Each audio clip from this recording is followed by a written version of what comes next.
It's time for Twit This Week in Tech. I called the panel this week a motley crew, but it really is a good one. Jeff Kanata is back to talk about E3. Brianna Wu, she's running for Congress in Massachusetts and is a game developer. And Dan Patterson from Tech Republic. We will talk about E3 and why Brianna says it was the best E3 in years. Some really interesting stories. Of course, AT&T's Time Warner merger is official, what that means for the internet, and why security on cell phones in D.C. is so bad. It's all coming up next on Twit. Netcasts you love. From people you trust. This is Twit. Bandwidth for This Week in Tech is provided by CacheFly at CacheFly.com.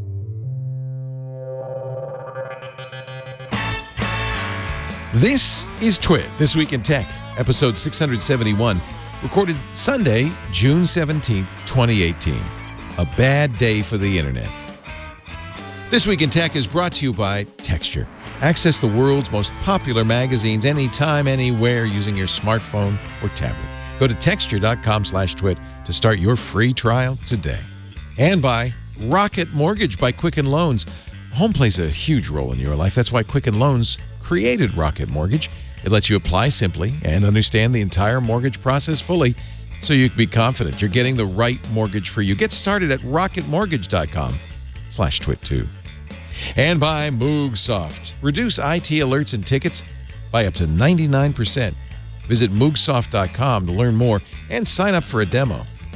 And by LastPass. Join over 33,000 businesses and start managing and securing your company's passwords today. Learn more at lastpass.com/twit. It's time for Twit This Week in Tech, the show where we talk about the week's tech news. And we have a motley crew this week because there was news in a lot of different arenas. But I'm really thrilled to bring them all together. Jeff Kanata, formerly President Kanata. We'll explain that in a moment. He's from DLC at 5x5 TV, and of course he's on Slash Film with Devendra. Hey, Jeff, great to see you. Good to see you. I'm proud to be part of the motley crew. Your motley crew. Today, you're Vince Neil. I'll take it. And, because E3 was this week, and we thought we better get somebody who knows something about games in. Of course, I think Brianna Wu might know a little bit about games. She's a game designer, but more lately, a candidate for Congress in the 8th District of Massachusetts. Brianna Wu, 2018.com. Welcome back, Brianna. Great to see you. Thank you for having me. It's always so good to talk about tech, like instead of depressing political situations. Happy to be here today. Also here, Dan Patterson from CBS Interactive. He's senior writer at Tech Republic. And there's a lot of other stuff, but we couldn't fit it in the lower third. So just there you have it, right there. Dan, great to have you also. Dan is great to be with you. A leader in modern news gathering, I think is the best way to that is describe too it. kind. Yeah, well, you've done some really interesting and I think important, innovative stuff in news gathering, going back to your coverage of Occupy Wall Street and so forth. Although, interestingly, you did that on Twitter, right? And Storify, was it Storify you used? Yeah, probably. Doesn't even remember. But Occupy was 2011, so God, 7 years ago. But wow. And we were just talking. You're kind of not a fan of the social media anymore. I've always been a skeptic of social media. I mean, I was in the Twitter beta because I was a part of ODO, and kind of saw it become our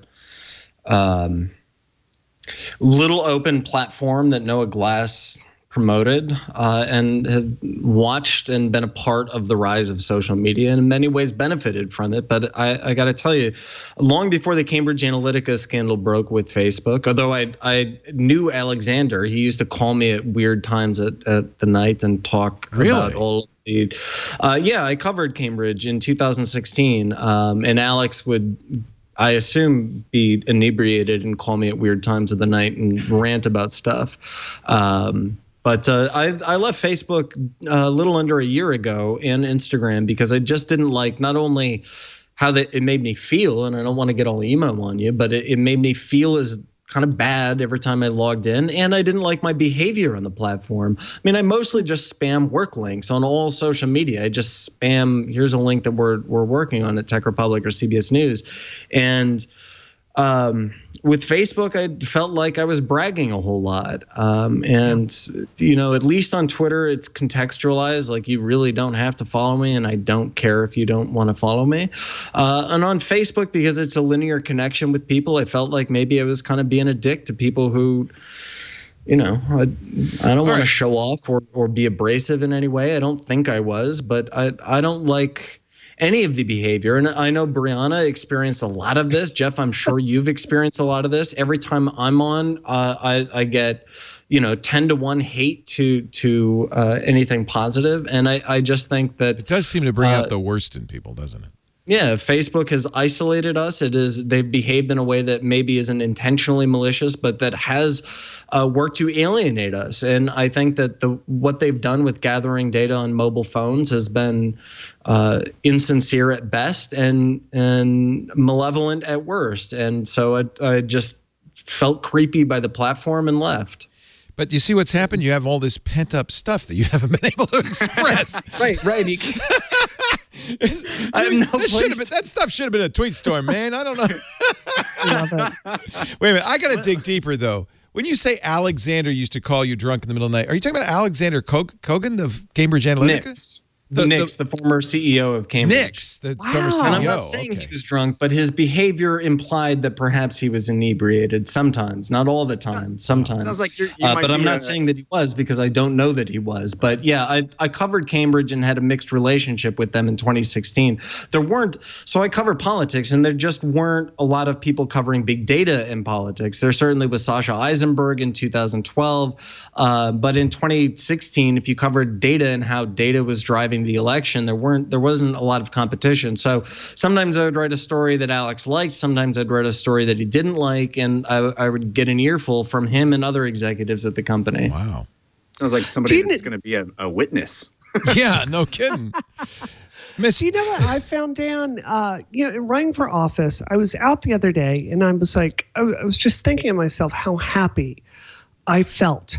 Just like deep joy inside. And I think a lot of that is the process of this makes you get off the computer, off Twitter, off Facebook, and you spend so much of your day smiling at strangers, waving at everyone, even if you don't know them, trying to make friends everywhere you go.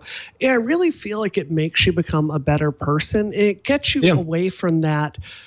Like, do you know the behavior on Twitter where it's like you get someone's tweet and you snark tweet it with the most cutting, sarcastic thing you could possibly say there? And I'm certainly guilty of that. I don't, but I see it. Yeah. I just think like it makes you feel better, or at least I feel better since. So my question is, this job. My question about this is it a function of human beings being connected to one another that does this, or is it a function of these platforms? Because are we just incapable of, as a species, of being able to communicate globally all the time to everybody? Or is there something specific to the way these platforms handle that process that elicits this kind of behavior? It's a great question, Jeff. I think that it is these platforms in particular, especially with algorithms that incentivize fast behavior and fast reactions, and the platform's design. So if you remember, Facebook, you used to have to hit enter before responding to a comment. And I'm sure all of us with email are never like that. And email is certainly an example of a platform that connects everyone.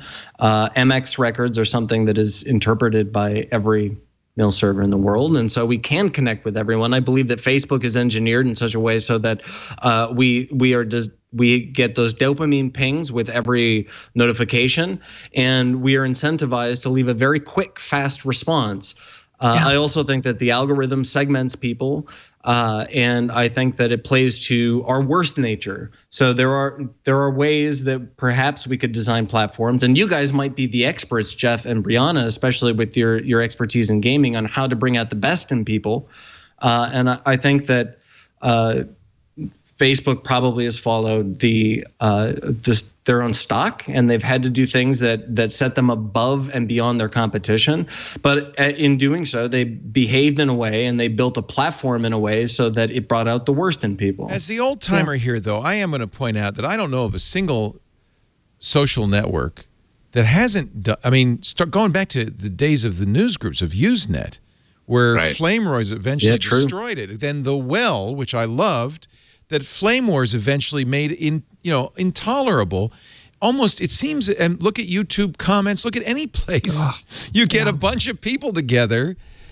It often starts out very pleasant, wonderful. It's a beautiful, warm bath of a human interaction. And then somehow, for some reason, it just degenerates. And it seems like that's just part of being a social network after some number of years. Even email. I mean, even email. Were there no social networks, we would all still be getting those forwards that we survived. Look at the garbage we get in email, right? Yeah. Yeah, true. So maybe this is, I think you're right that algorithms exacerbate it, and Facebook's algorithm. And we were talking before the show, I don't think they're evil. I think that they're just optimizing. Optimizing for engagement. But that has the side effect of creating this kind of cesspool. But even then, I think it's just weaponized something that's always been around with social networks. I would say this. I've had death threats on pretty much every social network that exists, but never Pinterest. I've never Pinterest. I've never. But you know what? If you did get death threats on Pinterest, they'd be the most beautifully designed. They'd have kitty cats. They'd be cats. They would be just exquisite. Yeah. I think it's worth noting that Pinterest was designed with a lot of women on the engineering team, and they did design. Now, granted, were they though? Yeah, definitely. I think a lot of, I just read Emily Chang's book, Brotopia, which was wonderful. Everyone in tech should read that book. And she talks about the leadership being almost entirely male. And they had one of the worst bro cultures there. And they cynically marketed to a female demographic. But I don't know anything about the engineering team. I might be conflating Pinterest and Instagram. I admit that. But it was one of those that did have a Kevin lot. Systrom and company, yeah. Maybe I'm misremembering. But Instagram, though, is pretty good. It has somewhat degenerated, but it's still pretty good, right? Yeah.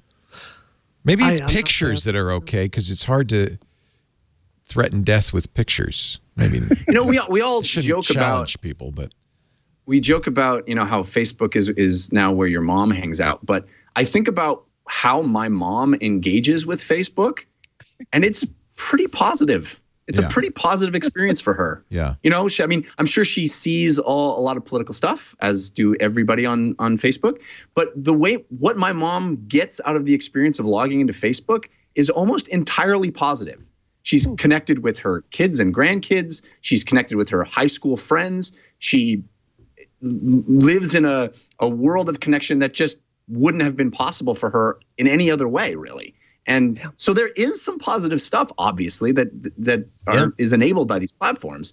And maybe it's, I don't know. I don't know if it's the platform or if it's human beings that are misaligned here. You're probably right. It's us. It's so funny because this is probably the fourth twit in a row that inadvertently has ended up being this conversation. I think it's something that it's really on people's minds right now.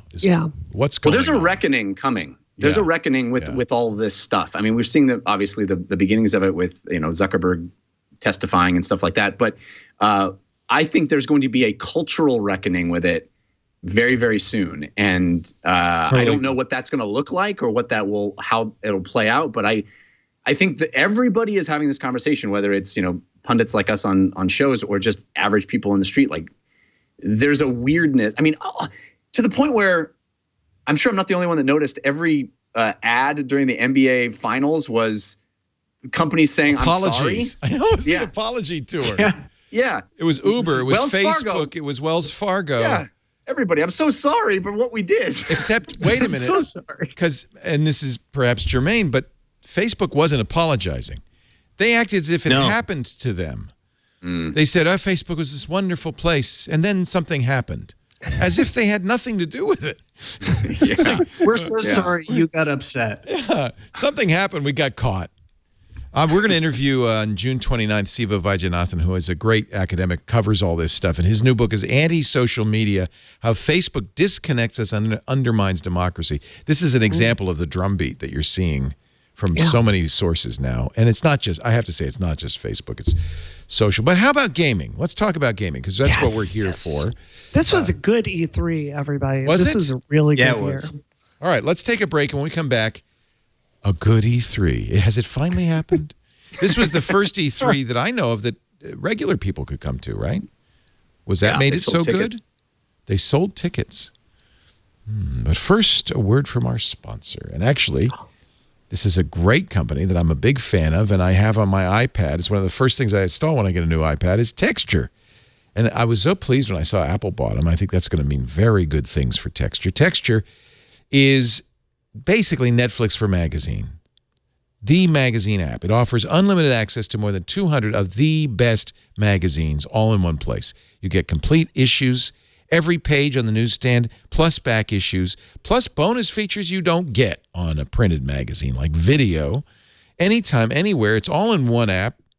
You'll stay connected to the biggest and best stories today with Texture from the best magazine. I mean, just look at them. Time and People and Esquire, Good Housekeeping and Forbes and Sports Illustrated. You like your gossip, you got your entertainment magazine, your People, your Maxim. You like travel and leisure. You like show business, Variety. I would never subscribe to Variety, but I love reading Variety and Billboard and Ad Age. That's one of the things that's great. It's a lot of these magazines you might not subscribe to, but having an article in one of them, if you like, tech, they got CNET, they got Macworld, PC Magazine, Popular Science, Popular Mechanics, Wired Magazine. You like audio, sound, and vision. And the curated sections mean there's always something great to read. I would say that every week there's something great in the New Yorker. Every month something great in Vanity Fair or Rolling Stone. And I want to read those, but I don't want to have all that clutter on my coffee table. I don't want to pay an arm and a leg to subscribe to 20 magazines. So one $10 subscription and I get them all. Texture is the magazine app with no coffee table clutter. Look at all this great stuff. Beautiful, too, images. When you, if you're a photographer, you'll love the photography magazines like National Geographic because you can zoom in on the images, you can pixel peep to your heart's content, and they look like the originals. They probably are the originals, so much better than anything in a print magazine. Go to texture.com/twit and try it free. 7 days, 1 week free. Texture, texture.com/twit. Why wait to start reading the latest issues of your favorite magazines when you can try it free today? Texture.com/twit. And if you're traveling, if you're taking a summer vacation, you're looking for something to bring to the beach, bring your iPad or your phone and texture.com/twit. Brianna, you probably didn't have the luxury to go to E3 this year, so you followed it from afar. I sure wish. Wow. Yeah. That would have been great. Yeah. But Jeff, you were there. I was. Yes, indeed. Great fun. Why? You agree with Brianna it was the best yet? A really good E3? I don't know if I would say best yet. I think it was a solid year. It's an interesting. We're in a sort of weird transition state for E3 because many of the big publishers are pulling out or having satellite shows that are concurrent with E3 but not actually part of E3. And so the big crazy floor chaos that used to be what defined E3 has subsided a bit, and the floor itself is still cacophonous and intense and has a lot of companies, but fewer than it used to. I mean, EA does its own event now in Hollywood instead of downtown Los Angeles. Microsoft this year pulled out and had an event that was adjacent at their. Isn't that funny? Microsoft I Theater. thought they were at E3 because they had the press conference, just like always. Yeah. Well, the Microsoft sponsors the theater at LA Live now, so it is adjacent to the convention center, but it wasn't actually part of E3, and their floor presence on the show floor of E3 was non-existent because they had their own location now. Yeah. So it's interesting. It's in a really interesting state. And of course, Nintendo for years has done what they call Nintendo Direct, which is not an actual press conference. There are no human beings in an auditorium listening to someone on a stage. They have a pre-recorded, edited, composed presentation that they just live stream whenever they feel like it. And they do that at E3, but they do it multiple times during the year. And I think you're going to see many companies moving away from E3 and moving to that model because they have control over the message. They don't have to deal with pesky human beings, and they're able to cut out the middleman. And why, as you keep saying on this show many times, I've heard disintermediate. There's no reason to have press between you and your message anymore. That's what's killed, or not killed, but certainly caused problems for trade shows in general. I mean, Microsoft pulled out at CES. Comdex has disappeared. Apple showed the way. Apple doesn't go to these events. You just have your own events, and you get more attention. You're not competing with anybody else.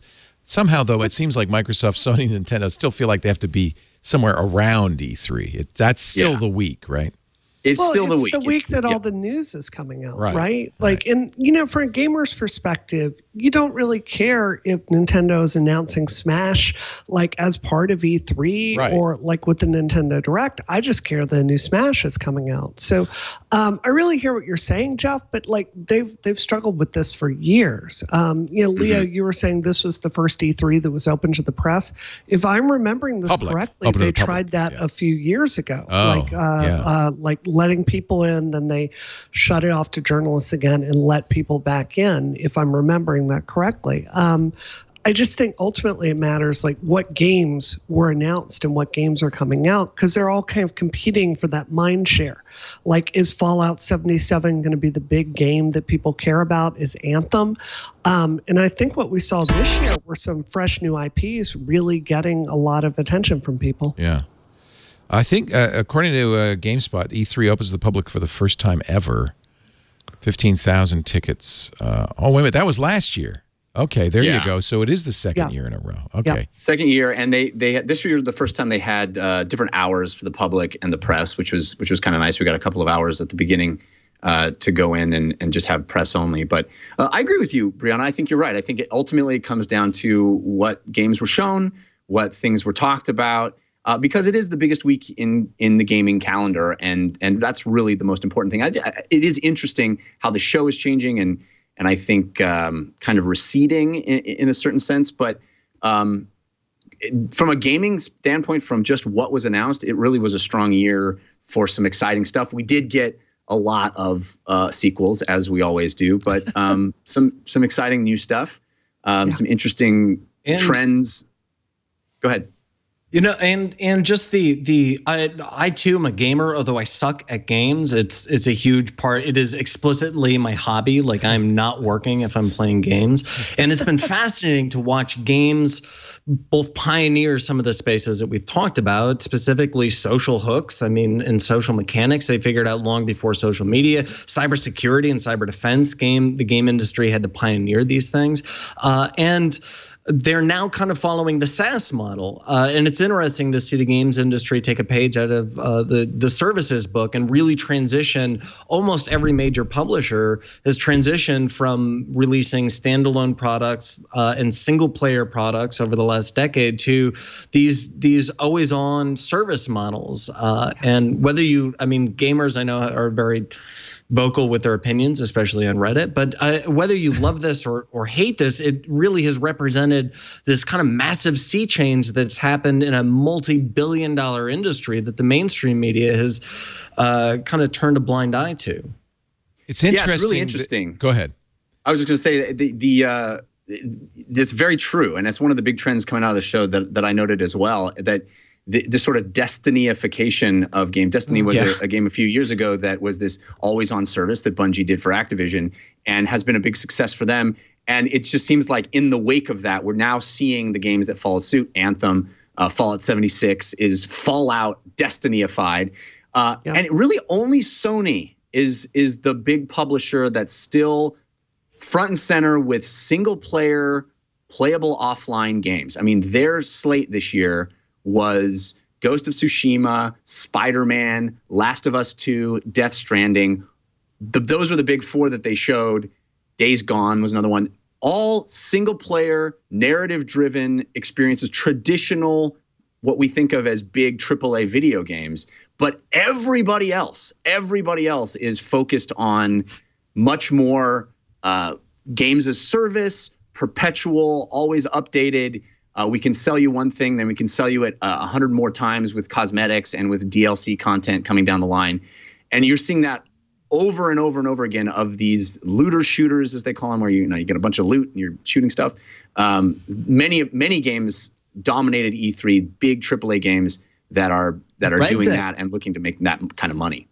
Yeah. Think about Red Dead as this crazy hybrid of, Take-Two made bank on the social mechanics of, in this nickel and diming of Grand Theft Auto 5, and they also have a linear single person story, and they're took what they learned from that and are applying it to Red Dead Redemption, which is right now at least a PlayStation exclusive, so a Sony exclusive. It is a single player game with all of this massive multiplayer stuff attached to Red it. Dead is not an exclusive. Yeah. Oh, it's not? Red Dead is multi-platform. It's going to be Xbox as well as PlayStation. Yeah. And I stand corrected. Interesting. Does Xbox still exist? Hey! That's the only reason I know it's it's going to be on showing. Xbox, because I have one. Gears of War is going to be, that's obviously a Microsoft exclusive. I think this is a really concerning trend for the industry. And I do understand, because being a game developer, I want to tell you, like, developing games is more expensive than I think people understand. It's like, really Hollywood movie level at this point. It really is. Every one of these games we're talking about, they cost over $100 million to make. Every time I add a character to one of my games, that's going to cost me $20,000 to model the character and get a rig and a texture job and all of that. And by the way, that's where Jeff Kanata shines as president. Yes, exactly. Did you model Jeff Kanata for the president, or just use his voice? We didn't. He was just over the intercom for a bunch of.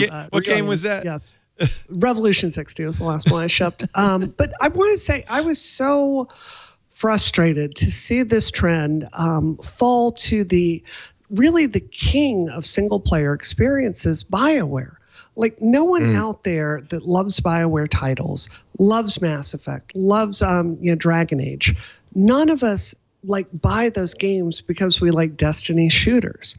And it was so frustrating to see BioWare's next big IP, Anthem, just basically be a BioWare version of Destiny, which, by the way, has the worst story of any game that's ever shipped in our industry. And it's a really, I understand the finances of it, because if you get someone keeping your game for a long time and interacting with your game for a long time, they're not going to sell that game back.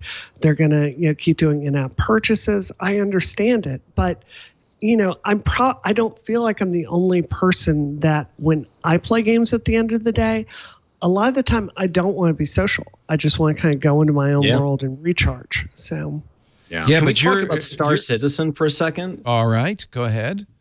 I feel left out here. I don't know any of this stuff. No, this is good for me. This is good for me. This is fascinating, and it's fascinating as I thought it was pretty hip because I played Fortnite once, so I'm. That's the hippest you can be, Leo. I know. Yeah. I'm in it. I'm with the cool kids. Fortnite actually is funny because it is an MMORPG, but I guess it's not really. No, it's a battle royale. Battle royale, but it's a massively multiplayer game, and massively with 100 people. It's a multiplayer game. All right, it's online. But I get killed almost instantly, but I still watch the rest of the game. It's actually, I think it's doing well for esports for that reason. It's a fun game to watch, which is an interesting thing. Go ahead, I'm sorry. $100 million investment from Epic to make it an esport. That's pretty big, too. Yeah. Well, but that's a game that made $270 million in April. And they're making $1.5 million a day on iOS alone. And it's a free game. Yeah, this is what baffles me, but go ahead. Continue on with your thought, Dan. I'm sorry. No. What Fortnite game did you want me to? We'll get to Fortnite. What game did you want me to show here? Because I'm still showing Anthem. So what's fascinating, Jeff and Brianna, I'm sure that you're familiar with the story here. Star Citizen has raised well over $180 million in crowdfunding starting in 2012, and there is no product. You can download something that's extraordinarily kludgy at best, and they sell virtual ships for $27,000. What? There's not even a game yet.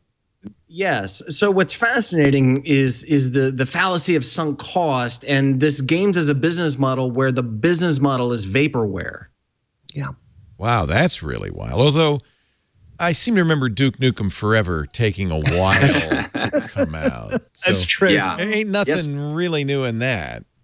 But you Star weren't. Citizen is a unique case, though. I don't know if there's anything else quite like it. There's a lot of failed Kickstarters and a lot of early access games that are sort of meandering, but there's nothing on the scale of Star Citizen. So I think it's an interesting thing to watch because will it ever be anything?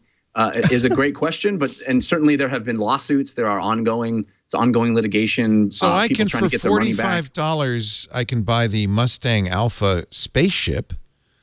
I think there's a $20,000 pack where you can get almost all of the ships. Okay, so 27. 27. And then the game is for an that kind alpha. of money, you shouldn't expect all of the ships. It's an alpha version 3. Is that correct? Can you play a game? There are modules, so there's different modules available for it now. It's kind of broken up into parts, and they say that those modules will all come together to be a cohesive game. There's sort of a first-person shooter, human being in space shooting things. There's a spaceship ship-to-ship combat situation, and then there's sort of a trading intergalactic layer. So all those modules are playable now if you give them money, but none of them air quotes playable. Yeah, I mean, have you downloaded it and tried? Yeah, no, I haven't, but I know several people that are very invested in the game. Yeah, I'm waiting for it to be a thing before I give it a shot. Well, but yeah, this is what's interesting to me. So, Brianna, you're as the developer here. You're saying $100 million to make a game. Unless you're EA or you've got somebody like that behind you, this may be the only route you could make a A-list game, right? Is to crowdfund it. And it's gonna be slow. How do you address this with your company? Well, I mean, for us, we took the Apple approach that we just kept our heads down and didn't release anything until it was perfect. Like at One PAX East, we got a lot of really negative feedback and about combat being too slow. And we took it, we massively redid all of our scenes and made huge changes to it. We personally didn't ship games until it was ready. That's always been my motto. There are a lot of people, I personally hate this trend of releasing games like while they're still in development. I think for Nintendo, releasing a game to make sure the network has cohesion, like with Splatoon, that makes sense to me because, we all remember Ultima Online when that shipped. It was just impossible to log on for days. Avoiding that makes sense to me. I personally don't like this. And I think it really takes away the magic of turning on a game and just having an experience that's already ready for you. But how do you raise the money then to do this? How do you finance it? That's an open question in the game industry, right? Like, I would have to say for anyone, Jeff, you're a huge VR proponent. I love reading your stuff on Twitter about that. But as far as being a good venture capital bet, venture capital funding, independent funding for VR has really, really severely dried up in the last year because it's just not possible to make money from it. That's pressure that our whole industry is feeling. Well, that's interesting because you haven't seen a lot of great VR titles. There was a burst when the Oculus Rift and the Vive came out, and it seemed to be kind of moribund, to be frank. Yeah. What do you guys think of Oculus Go? We were just playing with it yesterday. I was very impressed. I think for $200, it's a standalone VR. It's actually not bad. I have a Rift and a Vive, and the Go is, not bad. It's just missing some of the motion components. But I think it's going to be a way to introduce people to it. But I wonder if there's a market. Jeff, do you think there's a market? Do you think people are going to run out and buy VR headsets, or have people already decided? I feel like they've decided already, and they've decided against it. I think a lot of people have, and I think they are going to end up changing their mind, just like people did with smartphones and whatever. I think my kid, who is about to turn 2, will think it's weird that I played games on a 2D flat surface. I think he will think it's weird. And so we're just in early days, and I think once Apple enters this market, which they will, everybody will change their tune. I really believe that. Wow. VR I completely disagree with you, but I'm not an expert, so I'm going to have to listen to what you say, but I feel like VR is dead. I think it is not dead. I mean, Sony showed a pretty strong library of new VR stuff. They're committed to PSVR. PSVR is selling really well. They announced another price drop. Wait a minute. I thought Sony didn't announce anything in PSVR. Their press conference didn't feature it, but they had a whole week running up to it where they announced Tetris in VR, Leo. It's called Tetris Effect. The world is waiting for it's actually really cool. I played it. Is the Switch the future if it's not VR? And is there Switch 2 coming? I mean, is it like low tech, high tech? The Switch has done very well, but I wonder if these new streaming solutions, Sony has Gaikai, but Microsoft says, yeah, we're working on a streaming solution. And EA has one that says, they said anybody who can run Netflix will be able to run our high-quality gaming on any device that can run Netflix. I wonder if that might not be. It's pretty clear that that's a big push in where the industry is going as well. And we're still a couple of years away from that, it seems. Everybody's talking about it, but the infrastructure doesn't seem to be in place yet. And Microsoft is like, we definitely have this. It's coming. Yeah. And EA is like, we definitely have this. It's coming, but nobody's ready to roll it out. But look what happened to OnLive and Gaikai. I mean, there are some. Yeah, and I think everybody's a little nervous about that precedent. And so I think when they do it, they'll want to do it right. And I think that will be a big difference. Instead of having to spend $300, $400, $500 to buy your new box that you put in your house, that you will pay a monthly fee and you'll be able to play these big AAA games on any device you have. I do the Xbox Game Pass, which is basically for the cost of 1 or 2 games a year. I get, I did it when Sea of Thieves came out on it, just because, and I'm glad I did, by the way, because it was a terrible game, but so now you're paying for it every month. Now I'm paying for it every month, so that's a good thing. But if they put the debut titles out on a day and date of the release, that's going to be a very good way to go. And they are, yeah. Microsoft had a big showing for Game Pass, and it's their $10 a month service where every first-party title in Microsoft stable will be day and date on that, and a rotating extra 100 games that you get. And you can download and play. But again, these aren't streaming, right? These are, you download them to your service. Yeah, no, they're real games, Right. They announced a new thing called Fast Start, where it actually you can start playing it faster than you would normally because it's using AI algorithms. It's kind of like Spotify for gaming. You get the game, but if you stop paying, you lose it immediately. Yeah. Correct. It's clear that what's happening with the something. Okay, hold on a second. Just one thing. It's clear though that what's really happening is that people are looking at mobile and saying, "Look, all the gaming's going to casual mobile." So we've got to somehow respond to that. And that's what these streaming solutions are, obviously. I think what you're seeing is that just like with films, people want to watch them on everything, want to play them on everything. Maybe that's it, yeah. It's not that it's all going to mobile. It's that we also want it to be on mobile. So sometimes you watch a movie at home on your big screen, and sometimes you watch it, on the train on your – people still take trains, right? On your on your phone. Yeah. So – the idea here is that you disconnect the experience with the device that you're watching it on, and it can just be on everything all the time. And you're already seeing that with Fortnite, which was just announced and released on Switch at E3, but it's also available on mobile, and it's also available on all these other platforms. Does very well on mobile, too. And those are bespoke titles, right? You have to actually get each one, and at a certain point, that will not be the case. You'll just buy the game, and then whatever device you want to put it on, it'll work. Sorry, Brianna. Go ahead. Go ahead, Brianna. That also has a very specific art style for it. Like I look at Fortnite, it's a beautiful game, it's well animated, but I see there's now, subsurface scattering shading on the skin. It's not a particularly technically complex game, which is why they can throw it on the Switch. But it beat PUBG. Yeah. It beat PUBG. There it is. Right? Yeah. PUBG's frame rates were so bad because it was all of that. Absolutely. People chose Fortnite. The idea here being that with a streaming service like Netflix, all the rendering will be done on big beefy computers in the cloud, and you'll just get the image sent to your phone. So your phone really won't have to do all the heavy lifting of rendering the graphics or even any of the AI processing, any of it. The game will all be handled remotely, and you'll just be getting the frames sent to you. You'll have an IoT downstream unit. Right. Street Fighter 30th edition came out this week. I've played a lot of Street Fighter. I've spent 30 years working on my Street Fighter skills. And I won't even play with the wireless controller for Street Fighter because that gives that little bit of lag in inputs for playing people competitively.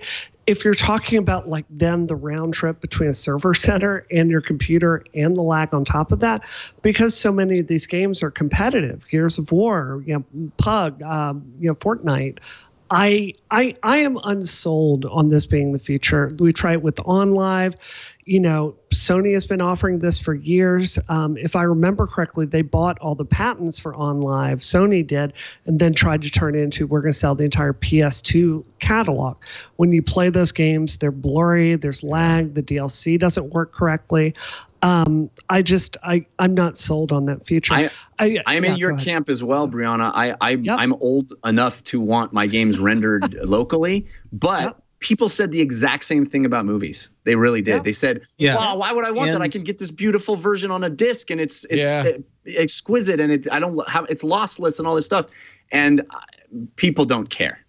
Yeah, I think that there is the gaming industry, especially over the last decade, has been an industry that in transition, where it once catered to gamers who, Brianna, I'm in your camp, especially when it comes to competitive games. I want a lag-free experience.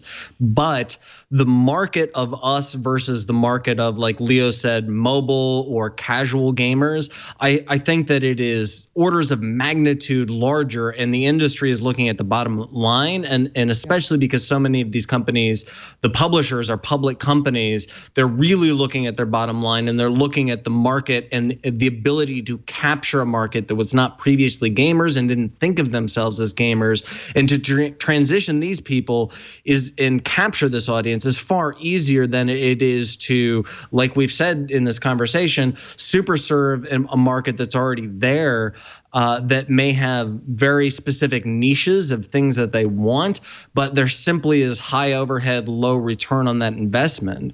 So I think to underscore that point, sorry. To underscore that point. I was just going to reaffirm what you said. Yeah, the market is just much larger for people who care not about milliseconds of lag.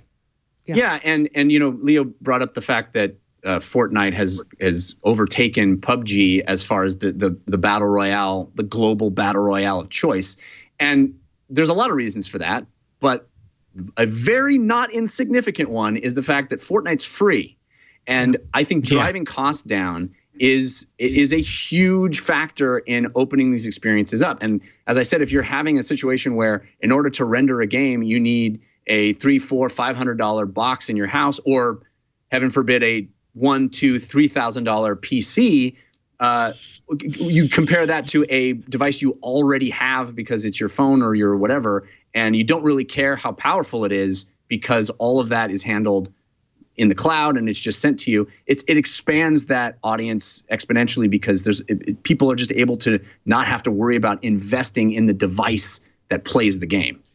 We used to say that adult content drove technology. I think it's pretty clear that in the last 10 years that it's actually gaming that has driven hardware. Yep. It's driven new economic models. AI. It's driven the cloud. It's driven AI. And one of the things as an outsider, I mean, I'm a casual gamer, but as an outsider, one of the things that's clear to me is that gaming is an incredibly diverse market. I mean, if you just listen to this conversation, there are initiatives going in a lot of different areas. And I don't think anybody knows if VR is going to be the next big thing, or if streaming games are going to be the next big thing, or Battle Royale is going to be the next. I mean, Fortnite came out of nowhere. Everybody thought PUBG was going to be the next big thing. And along comes this game that was fairly weak. And they said, well, we could do a Battle Royale and give it away and make all our money in digital goods. It's really, I think it's very difficult to, I don't envy you, Jeff, and people who have to cover gaming, because it is an incredibly diverse field. It's not one thing at all. No, and you have increasingly you have these deeper and deeper niches that are ingrained. Yeah, console people don't care what PC people think, right? Well, it's more. I think it's even more specific than that. It's not really even console versus PC anymore. It's I'm a League of Legends player. You're either Overcast or Fortnite, and who cares about the other guy? Yeah, exactly. What happened to League of Legends? Is it still popular? Oh, hugely, yes. But I did a stream recently with, that I was hosting with some of the biggest League of Legends streamers. And they were competing. This was a year or so ago. And these guys, the whole gimmick for this stream was that we were going to make them play games that aren't League of Legends. And they just had A, no interest, and B, no knowledge of any. Right. They weren't video gamers. They weren't video gamers. They're League of Legends players. And that's an increasingly strong distinction of people who just play Fortnite or just play whatever that particular game is, because the games are deep enough, the experiences are perpetual enough that they can do that, and the audiences for those things, you can make a living just streaming one particular game and getting very, very deep into it, and the skill set that you need to be a top level player in those fields, it precludes you from playing anything else because you have to spend so much time perfecting your skills.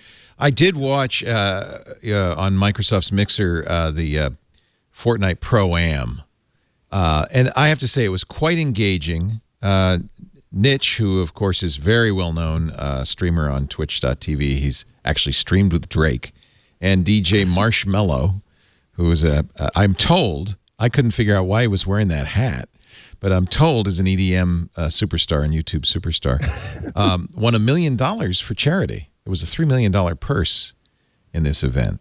That opened my eyes somewhat. You know, that's a lot of money, and I don't. Epic has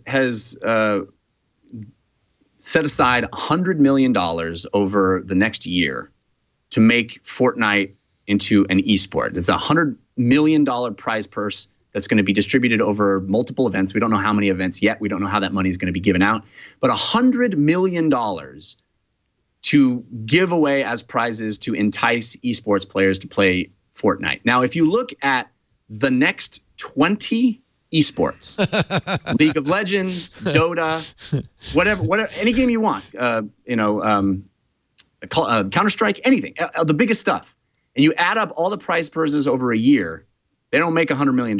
Yeah. The next 20 games. So it is a huge initiative. Fortnite is dominating the world right now, and it will only be more so because casual players and professionals who want to make that money are going to be focusing very intently on this game. Let me play. This is the last few seconds of the game in Fortnite. I watched the entire final battle royale in its entirety, and I actually really enjoyed it. Let me see if I can get it to play.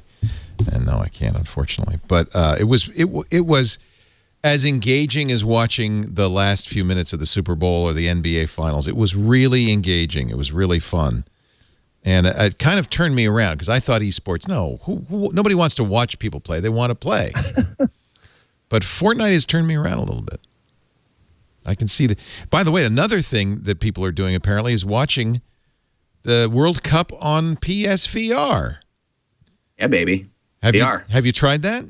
I haven't yet. I'm anxious to try it. I have seen some live events. BBC is streaming in virtual reality.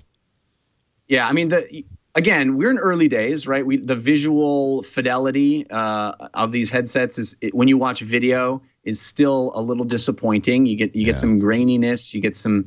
It's not great, but it's improving with the Vive Pro and the new Samsung headset have higher resolutions, and I think we're going to see that trend continue. And I'm very bullish on VR. Have been for a long time. I think that when people try VR, it is a special technology that I think is a completely different kind of way to engage with an interactive experience than anything else. And I think that, there was a lot of energy, as you guys have mentioned, around it when it sort of was launching, and that has waned. And I certainly agree that it has waned. But I think as the technology improves and some of this rough stuff gets ironed out and bigger players get in the game, I think you're going to find in 5-10 years that VR is massive. And AR even more than VR. People distinguish between the two, and I don't. That's where I disagree with you, Jeff. I do think I think AR is going to be what catches on eventually. Because for me, it's like I would love to see like my Twitter feed or my email or all that stuff. Like, do you know what I mean? Like that's something I can use all day long, getting information around me. AR games have huge potential. We have only begun to think about.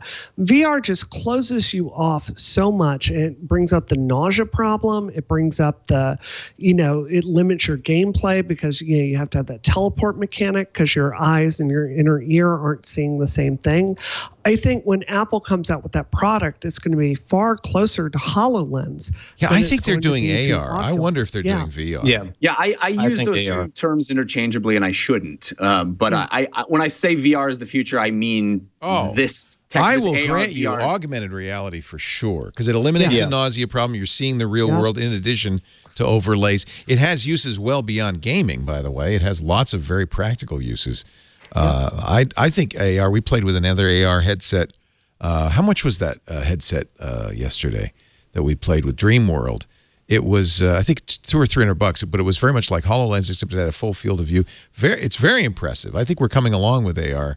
And yeah, I would expect Apple will do it when they can make something that's a little bit more compact than today's VR headset. And I again, like I said, I shouldn't conflate the two terms because they are distinct. But I do think that the future is AR with VR capabilities, and video games will still be mostly in the VR space. I think you'll still want this world to go away and a new world to replace it for fun. And I think that that will be the way my kid will experience most of his digital entertainment. That's going to come down to, I think that's going to come down to quality and somehow solving the nausea factor.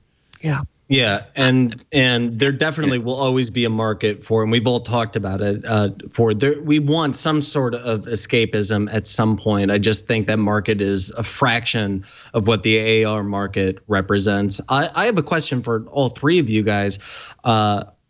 About Microsoft. The HoloLens, I tried that in 2015 and it doesn't seem to have made much. Changed since. It's the same. They just announced it HoloLens doesn't seem to have changed, but Microsoft has, and Microsoft has made some tremendous investments in the last couple of years, especially with their acquisition of LinkedIn, their acquisition of GitHub.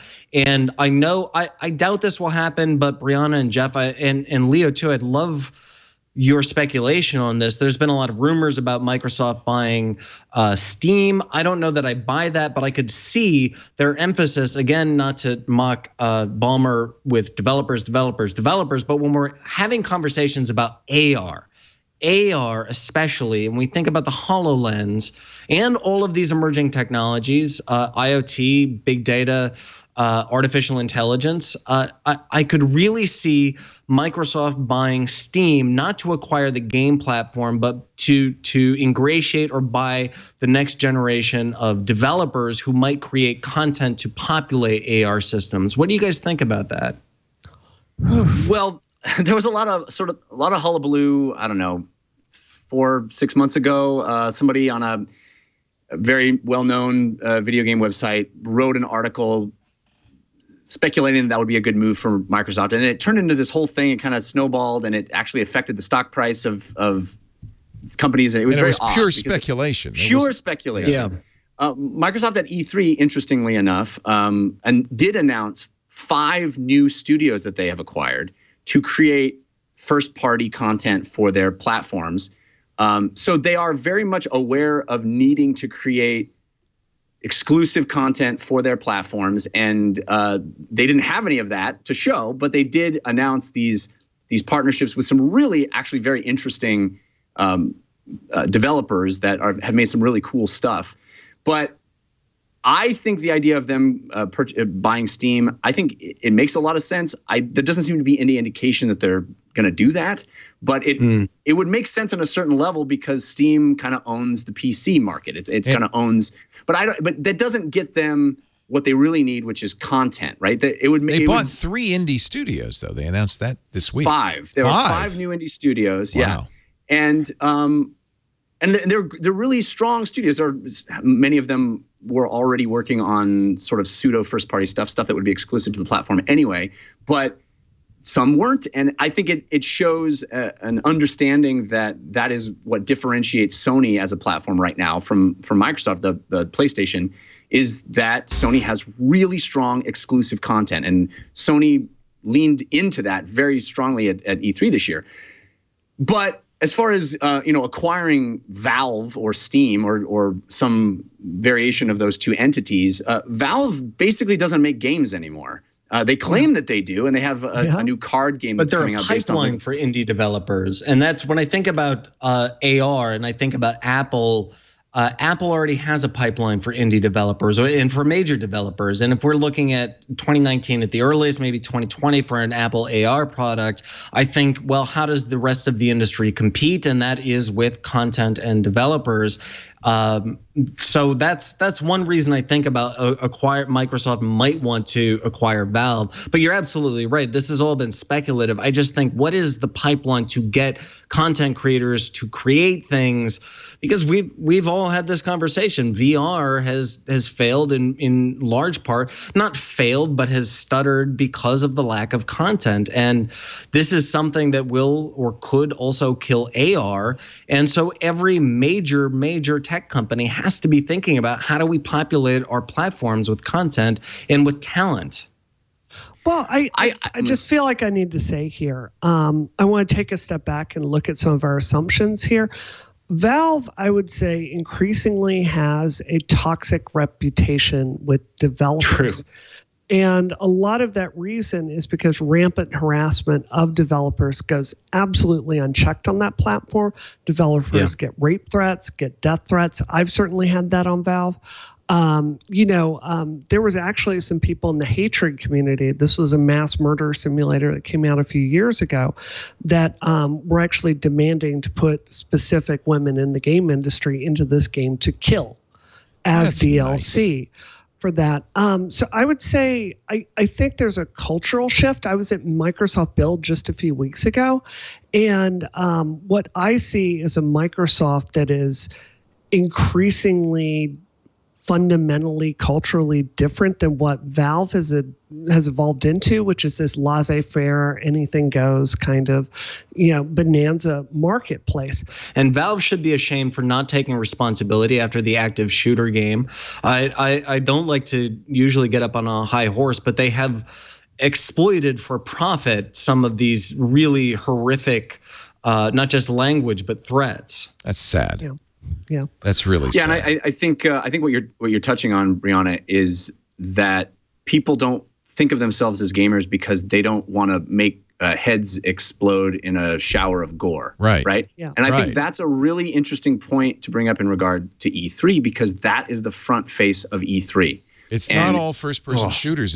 They need to be careful about that, huh? And I love a lot of very violent games. I'm not condemning those, with a broad brush, but I do think that for the industry to broaden and to, really take a cultural place that I think it deserves, it will require this kind of event, E3, being more than just what's the next ultra-violent thing that we can show people. And I actually believe VR will have a big place in that, because while there's a lot of violent VR stuff, it's also a place for empathy. So yeah, I think what I worry about in our industry is that the incentives are all upside down. Like, we've seen the loot box structure take over, because what you're talking about, Jeff, like free to play games, it brings people in, and then people like me, like, I will buy every loot box that comes out. I've probably spent $300 or $400 on Gears of War. The incentives don't really reward a game like Mass Effect as much today, which is a game about war and conflict and about the human cost of war and trauma. Like, it's a really big game with some really ambitious themes. One of my very favorite games of all time is the Danganronpa series, which is essentially just a long visual novel about despair. Those are the Can't wait to play that. It really foreshadowed Gamergate. Danganronpa came out, and it's at the core, it's about a group of people that love despair, and they want to inflict it on the entire world. My God. And it's so contagious that they cause the world to turn in on itself. And it's about 16 students trapped in a school trying to murder each other to escape. It's a really powerful story. But that's such a niche. It's a very important game to me, but that's not what our industry is putting out as much as we used to. And that makes me sad, because the financial incentives are just not there. And I will give Microsoft a lot of credit. This year at E3, on their stage, they gave a very significant amount of time to a very beautiful looking game called Sea of Solitude. That is a game about a little girl on a boat, and it's touted as a game about loneliness. This is a game about loneliness. Well, The Last of Us was pretty successful for Sony, wasn't it? And Last of Us 2 had a big presence here. But again, that's ultra violent and dark. Very mature themes, I think, handled very well. Do you think gaming is a secret vice that people don't want to share? It's less and less. But no, yeah, it might like, be. I don't want to admit that I play those games. Do you think that's part of it? We found as I'm running for Congress that I have to say I'm a software engineer and not a game developer because there's so many people that get a really negative impression. And nevertheless, right off the bat. They're playing Candy Crush Saga, right, or whatever it is on their mobile device. That's gaming. Well, and although I have to say, gamers always say to me, "You're not a gamer because I don't play whatever Call of Duty." I mean, you're not a gamer if you don't play the game that noob. I'm a noob. Minecraft. What's wrong with you? That cultural stuff is garbage and needs to end too. And I think it will. I mean, the community is getting more diverse. The games are getting more diverse. And it's a long way to go. But I was encouraged by how many female protagonists were shown at E3. Good. It's not in tight pants and busty low cut.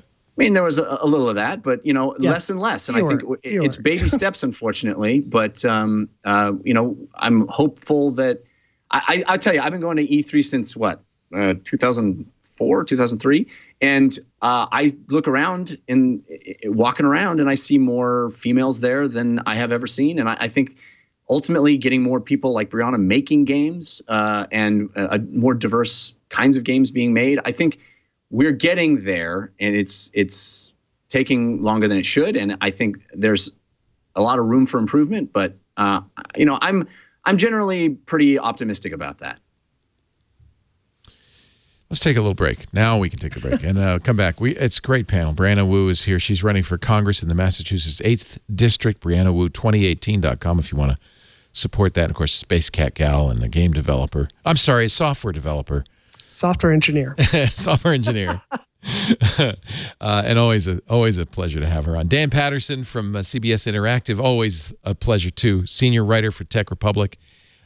Wonderful having you. And Jeff Kanata, I don't know why we don't have you on more often. It seems like we only have you on during E3. We're going to have you on more often. You're great. Jeff Kanata does a couple of other podcasts, including DLC on the 5x5 network, and with Devendra Hardawar does Slash Film, my favorite film podcast. It's really a great one. Thanks. Our show today brought to you by Rocket Mortgage. If you're buying a house, maybe you're going out and about looking for a new place, or maybe you're refining. The Fed just raised interest rates. That means, and says they're probably going to go up again a couple more times this year. Might be a good time to refi. Let me tell you where to go. Quicken Loans. I think a lot of people already go there. It's the #1 lender in the country. Not only #1 in volume, but #1 in customer satisfaction year after year, according to J.D. Power. That says a lot about Quicken Loans, but I love them even more because they've reached out to the geek in all of us and created the first completely online mortgage approval process. You don't have to go get your pants on and go to the bank. You don't have to beg for money. You don't have to fill out a 20-page application. You just fire up your browser. You can do this on your phone. You could do this. It's fast enough. You could do this at an open house and get the loan before you leave. RocketMortgage.com/twit2. RocketMortgage.com/twit and the number 2. You answer a few simple questions. They will get all the information they need from their trusted partners, with your permission, of course. Then they crunch the numbers based on income, assets, and credits. In under 10 minutes, they're going to analyze all the home loan options for which you qualify and come back with the ones that are just right for you. You choose the rate, the term, the down payment, and you're approved. Under 10 minutes in most cases. Now, that is sweet. You could go to an open house, look at it, say, let's buy this place. Let's buy it. And be approved. Show the realtor on your phone. We're approved. We're going to make an offer right now. By the way, that's the secret in today's seller market. Rocket Mortgage from Quicken Loans. Apply simply. Understand fully. Mortgage confidently. RocketMortgage.com/twit and the number 2. Twit2. They're an equal housing lender. They're licensed in all 50 states. And, of course, at MLSConsumerAccess.org, number 3030. RocketMortgage.com/twit2. We thank them so much for their support all this year of the network of This Week in Tech. I was going to say I have an appointment at the bank tomorrow at 11. Don't go to the bank. Look at a mortgage. So I'm going to do tonight, before you go to the bank, just do the Rocket Mortgage. we'll give that a look. At least you'll have numbers that you can say, well, this is what I can get from Quicken Loans. What do you offer? Absolutely. Yeah. That's all a negotiation. So what made this such an exciting E3 for you? You said it was a really good one. Well, I think our industry has really moved forward. As Jeff was saying, I think we have a lot more women characters this year than we have traditionally. I thought it was really interesting to see how women in the game industry reacted to Cyberpunk 2077. Oh yeah, we had Jessica Condit from Engadget on yesterday. She said she was so excited. Why is that? Game, but it's also kind of hyper sexualized in a way that kind of feels like they gave out this statue that's half naked this year. And Jessica! I thought it was very interesting to see women in the industry just kind of unanimously being like, yeah, you know what, we're good. But overall, like Last of Us 2 that is going to star a lesbian character. I think that's a step forward for our industry. We're finally seeing Kojima put out Death Stranding.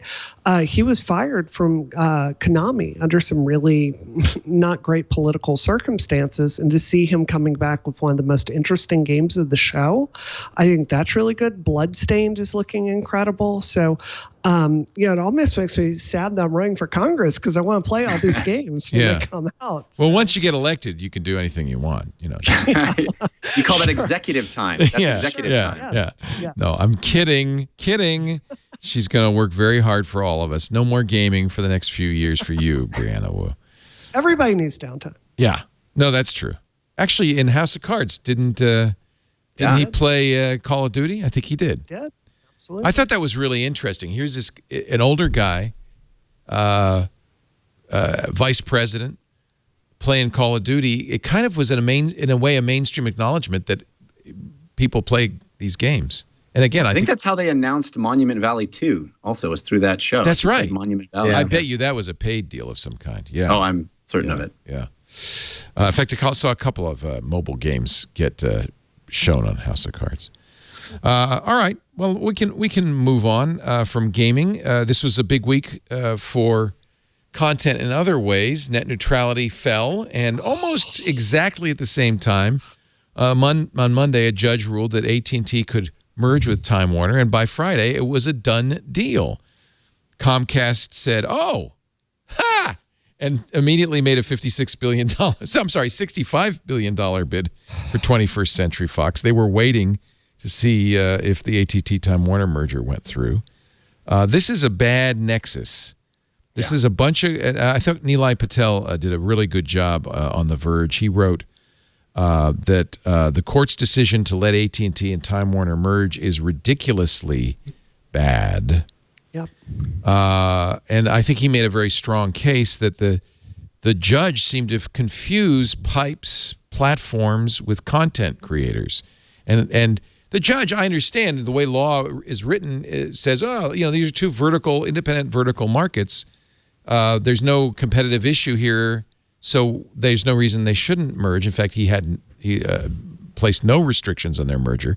Richard Leon of the U.S. District Court for District of Columbia. I have to say, I've been pointing out that at one time the movie companies owned all the movie theaters, and it was clearly bad.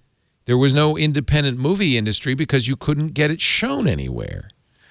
And we, as a nation, decided that wasn't a good thing, and we broke them up. Yeah. This is, to me, exactly the same thing where the companies that distribute content are now owning the companies that make content, and that's going to be bad for the independents. Yeah.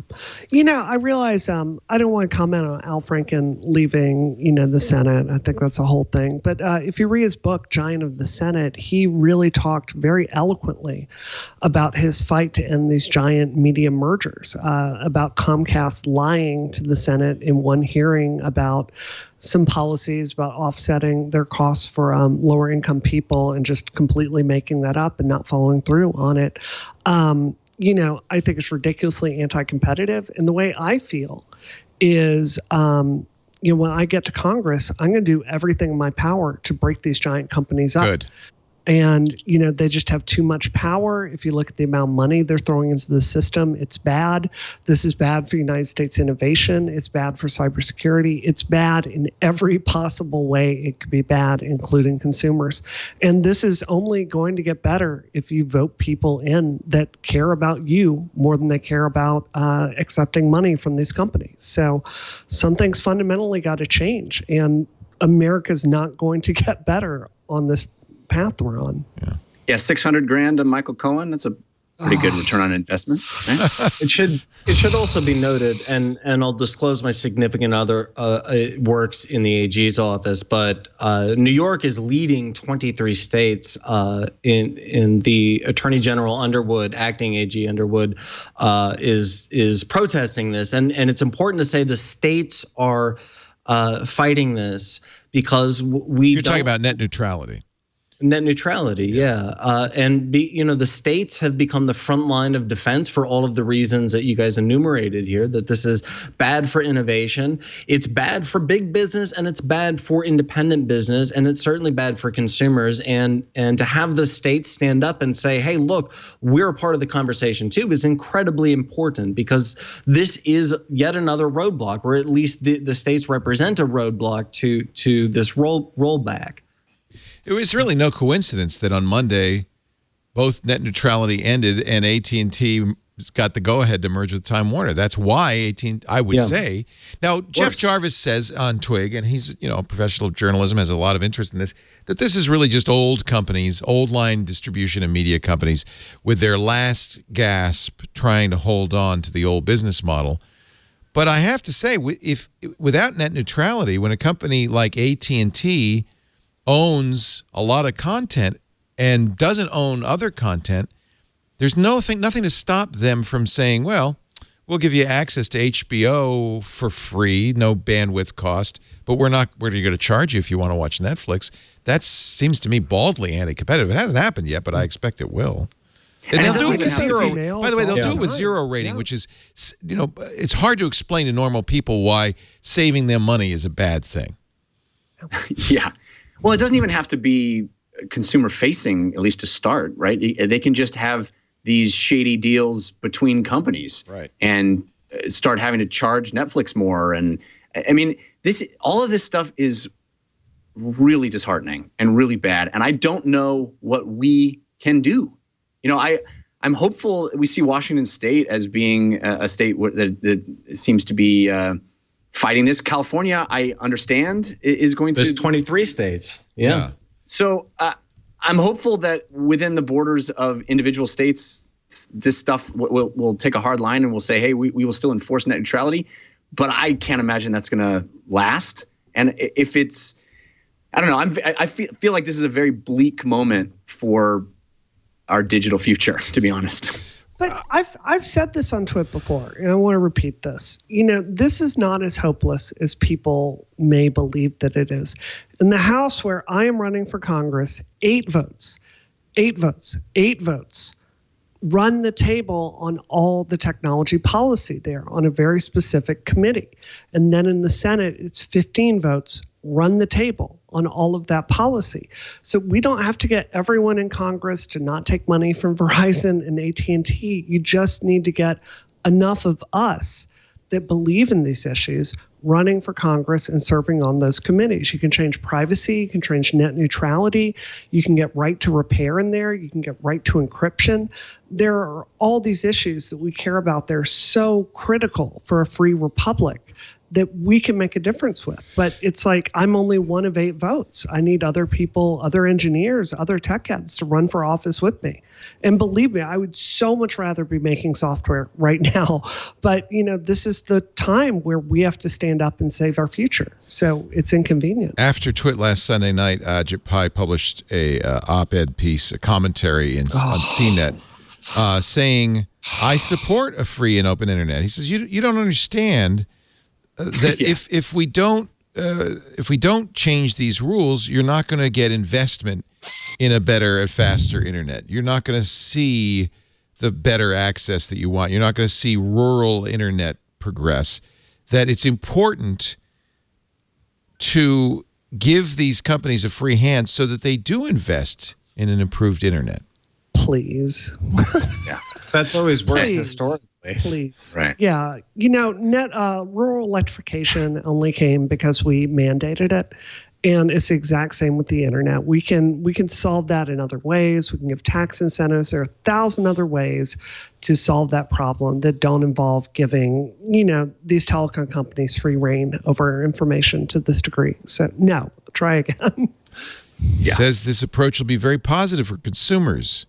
For instance, recently I heard from a rural broadband provider in Vermont, VTEL, they wrote to say regulating broadband like legacy telephone service would not create any incentives for VTEL to invest in its network. It would have the opposite effect. And I'm sure he's heard the same thing from AT&T and Comcast and Verizon. I don't have any faith that this dude even believes it. Like, Magic Pi, like he doesn't even. You're right. You can feel that in the statement that he doesn't even believe what he's saying.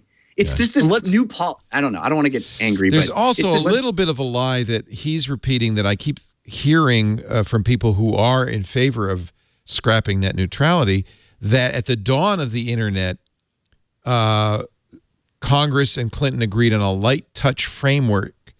Under that approach, the internet was open and free. Network investment topped $1.5 trillion. Netflix, Facebook, Amazon, and Google went from small startups to global tech giants. I hear this again and again. No, we're just going back to the way it used to be, the unregulated light touch internet. Well, Sure. Okay, you can sigh, but you've got to tell me why that's not true. This is a very predictable argument, right? Like they always push for lack of regulation. Look at Theranos rather. Right. That book, Bad Blood, I've read that 4 times. Isn't that fascinating? Jaw-dropping. Yeah, it's hard to believe it happened. It's hard to believe. It's not hard to believe. Yes. We cover tech. Come on. I guess the only reason anything happened there is because we had basic regulations to protect people's health. And I think in that same way, like this laissez-faire approach to absolutely everything in technology, it's just not always the answer. It's like saying that we didn't have speed limits when cars first came around. So why have speed limits? Yeah. Right. There were no seat belts in a car when the Model T was first introduced. So I don't know why you're so upset that we took all the seat belts out of the car. It's a completely different universe now. It's insulting. Facebook can say that about Facebook can say that about the election interference, right? Like, oh, we didn't have this when it first started. And we have to look at systems as they are today. And we don't look at what's best for, AT&T and Verizon. They do business here in America. The question is this better for the American people? It's not. And, I think it's a Texas two-step. And all of this is, yes, an eye on today, but also an eye on the future. Let's not forget that 5G is coming somewhat fast, and 5G is a disruptive technology like we have not seen in mobile. And if these companies are not able to control it in the way they want, it could fundamentally disrupt the way they operate now. Actually, the 5G standard for the first time got kind of somewhat ratified. The specifications were finalized this week. I'm not sure really, and I don't know if anybody is, what 5G means. It seems to mean different things to different people, even different things to different telcos. But I think what we all want is a faster network that can handle more traffic. Mm-hmm. And I think that's what 5G promises, even gigabit speeds over wireless broadband. That would be pretty impressive. And it would make... Yeah. And I guarantee you that's exactly what companies like Microsoft, Sony, and EA are looking at when they talk about streaming games. They're looking at the future where 100%, absolutely. Yeah, you can play Fortnite on your smartphone in the middle of a desert because you've got 5G.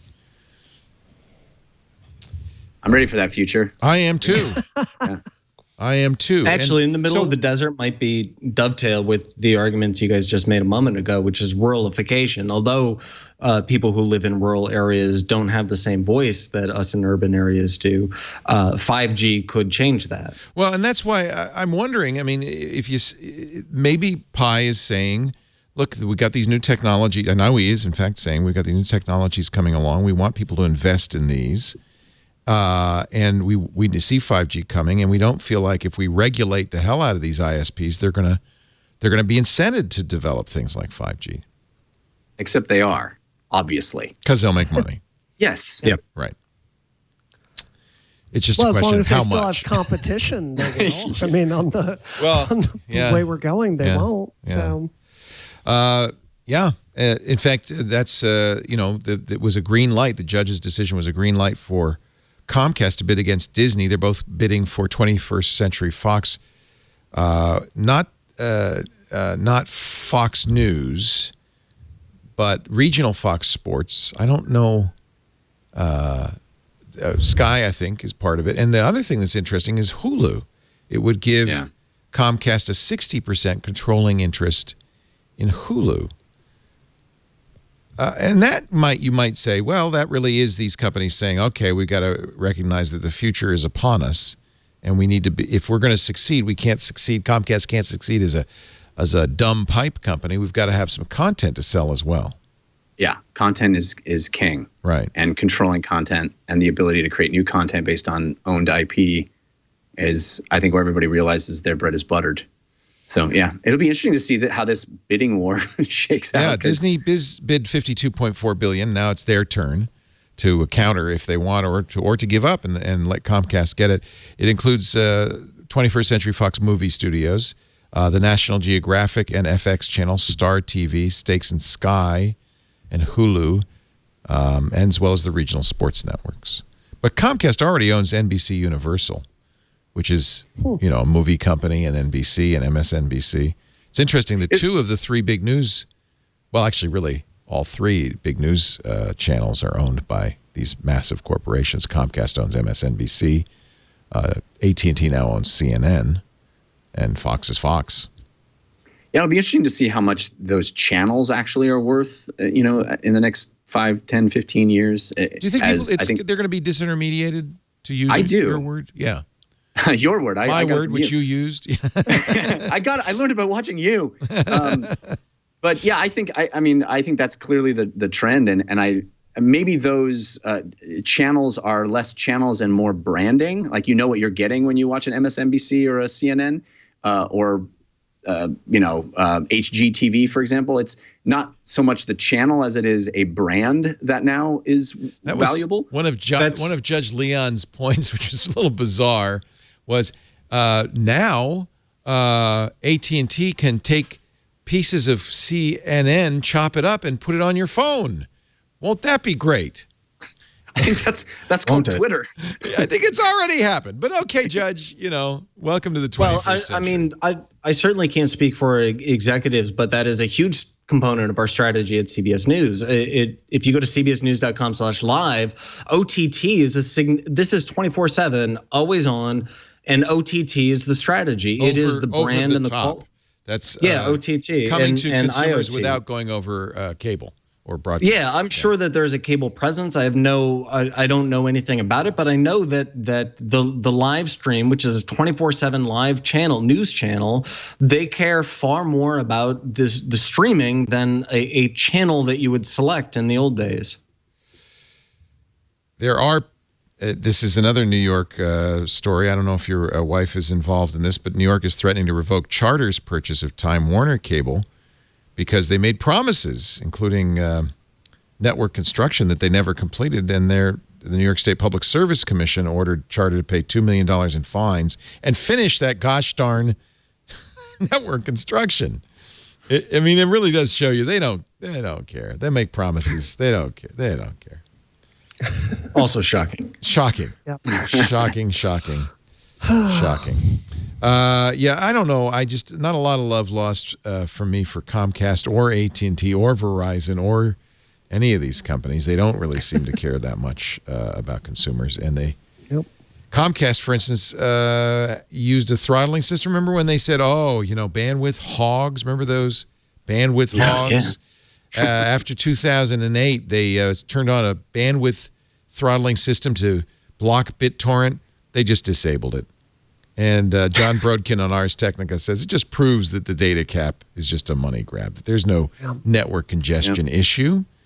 They deployed their network congestion management solution after it was caught throttling BitTorrent traffic. Oh, by the way, that was back when, there was net neutrality regulations.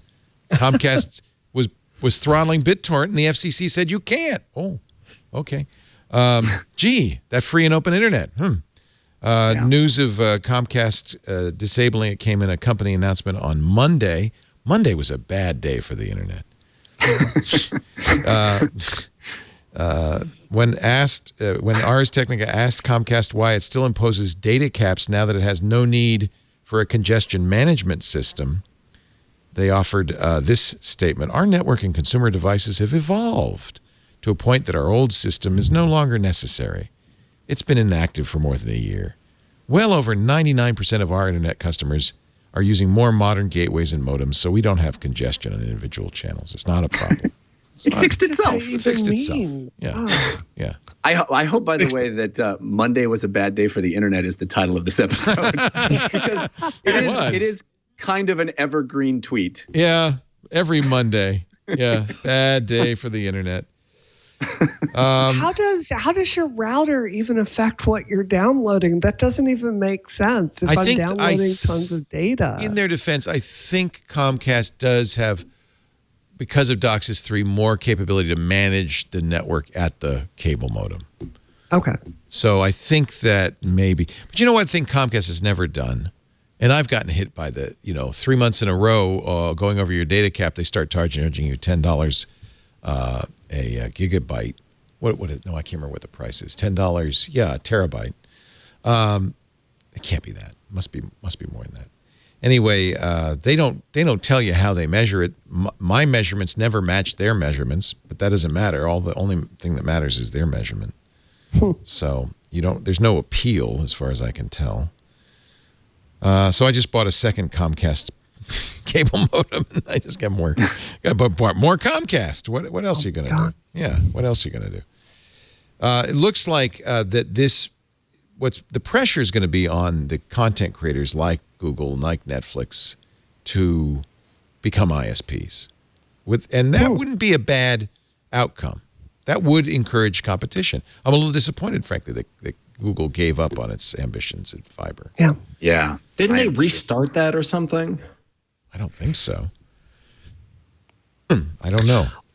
I think all of us would probably agree more competition in this space would be a very good thing. And, if I'm fortunate enough to be elected, if there are any regulatory hurdles that are stopping them from being able to introduce products in this space, we need to look at that and talk about that. But that's what AgitPie's doing. Absolutely. So, No. He says he's doing it. Yeah. My point is here, like a lot of he's this, enriching himself. That's what he's doing. We're not going to get more companies. We're not going to get speed increases if there's no motive to do that. Like throughout the United States, it's clear that ISPs are a duopoly. Here in Massachusetts, there are vast parts of the state that do not have broadband, do not have computer science education in schools. It's like, how on earth, are kids today that are trying to, get an education, go on to work and have productive careers, if they don't have broadband internet access at this point, I honestly, I have no idea what their future is going to be like 20 years down the road if they are as tech illiterate as you would probably be if you grew up with that. That's the real argument, is that access to the internet, tech education is vital for the future of the country. Yeah. Period. Yeah. And I agree with you, Leo. I think that there is clear demonstrable effect of Google entering that marketplace.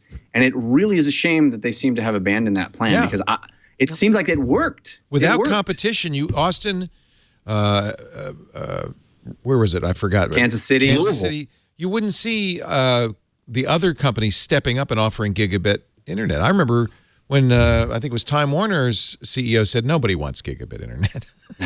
Nobody wants that. We don't offer it because no one wants it. And then along comes Google offering it at $40, and then suddenly everybody wants it. Oh, yeah, you could get that, yeah. And of course, these companies stepped up. They lowered their prices. Where Google was doing fiber, prices went down, speeds went up. It's a shame that they've Atlanta, I guess, lost out because they were the next city. And Google just seems to have backed off completely on it. I don't see any evidence that they're coming back. Right. Let's take a little break. Brianna Wu, Vote for You is a vote for good. BriannaWu2018.com. Dan Patterson. We like Woo are you going to call? Woo you going to call? Woo you going to call? I like that. Woo you going to... I'd put a lawn sign up for that. Woo you going to call? When the internet goes down, woo you going to call? Woo let the laws out? I don't know. That's Jeff Kanata from 5x5.tv/DLC. Downloadable content. Actually, a good name for a podcast. Yeah. Thanks. Aren't all podcasts DLC, really? I think so. If not, they should be. They ought to be. Free DLC. Free DLC. That's Yeah. right. No loot boxes here, baby. That's right. My son has started buying loot boxes, my 15-year-old. It's gambling, right? Yeah. Seems to be what some legislators are Is it? thinking. Do you buy loot boxes, Jeff? I have been known to buy a few loot boxes in my time. Yes, indeed. It says I'm the guy try who not spent to. $300 on Simpsons donuts. So Yeah, but you knew what you were getting, and it was that's donuts. true. I was getting donuts. You're right. A loot box is random. You don't know what you're going to get, do you? Right. Yeah, he Yeah, spent the other I'm, night. He spent $40 on loot boxes. I think, I feel really strongly like we need to inform consumers of the odds on these loot boxes because, like, what I've seen is if you go to a game studio, I will never forget this. I once had somebody that was working on big data analytics sit down and show me all the information they had on the people that were playing their game, and they would actually tailor the return rate on the loot boxes for how much they thought that person would spend. So what That is I want to absolutely see, the case. Yeah. like I'm an adult and I'm just going to own it. I am the whale that these people look for when they're trying to market these games. I do buy loot boxes. I buy gold. I will do time speed up items. It's a vice of mine. But I think that they need to be upfront with the odds for people. It really worries me how they are marketing these mechanics towards children. Yes. Because like I'm over 18, I can make a poor informed choice there. But like a child, it's just a fact that many parents are having kids that are making these purchases on their bank accounts. And it seems very exploitive to me. Well, it was a teaching moment for us. Because we could explain what gambling is, we could explain how it works. But it's worse than gambling, Leo, because that's the dirty little secret that Brianna is referring to. It's not a level playing field. It's not. It's That's not like really walking into a bad. So casino. they know that he'll spend more money, so we'll give him less. Yeah. Yes, That's exactly or what they vice did. versa, or oh my gosh, all my loot boxes are exactly what I was hoping for. I guess I should buy more loot boxes, and then the more you buy them, the less that happens, and now you're hooked. Yeah.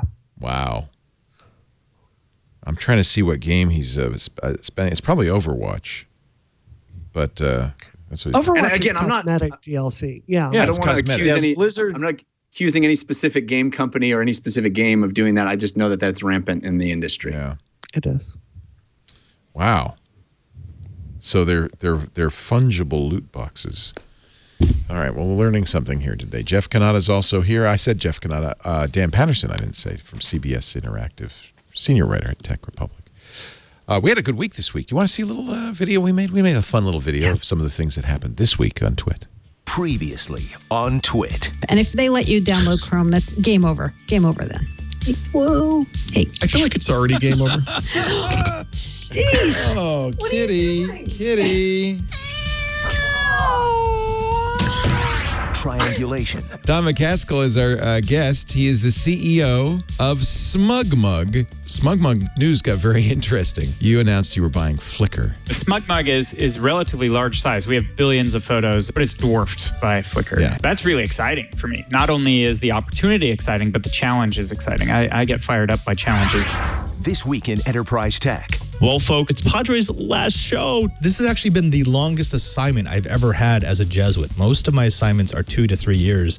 This has now run 7. I don't know how to stop. Curtis, any suggestions? I just know, Padre, that you're going to bring the sort of energy, and wherever you go next, they're going to be fortunate and blessed to have you. How long they'll leave up a tweet if suddenly Pope Francis says, "Hey, I always watch Twit every Friday at tweet.tv." Twit. Tell your boss it's job related. He's tweeting for the Pope, baby. And there he goes, Father Robert and his shark backpack. Goodbye forever.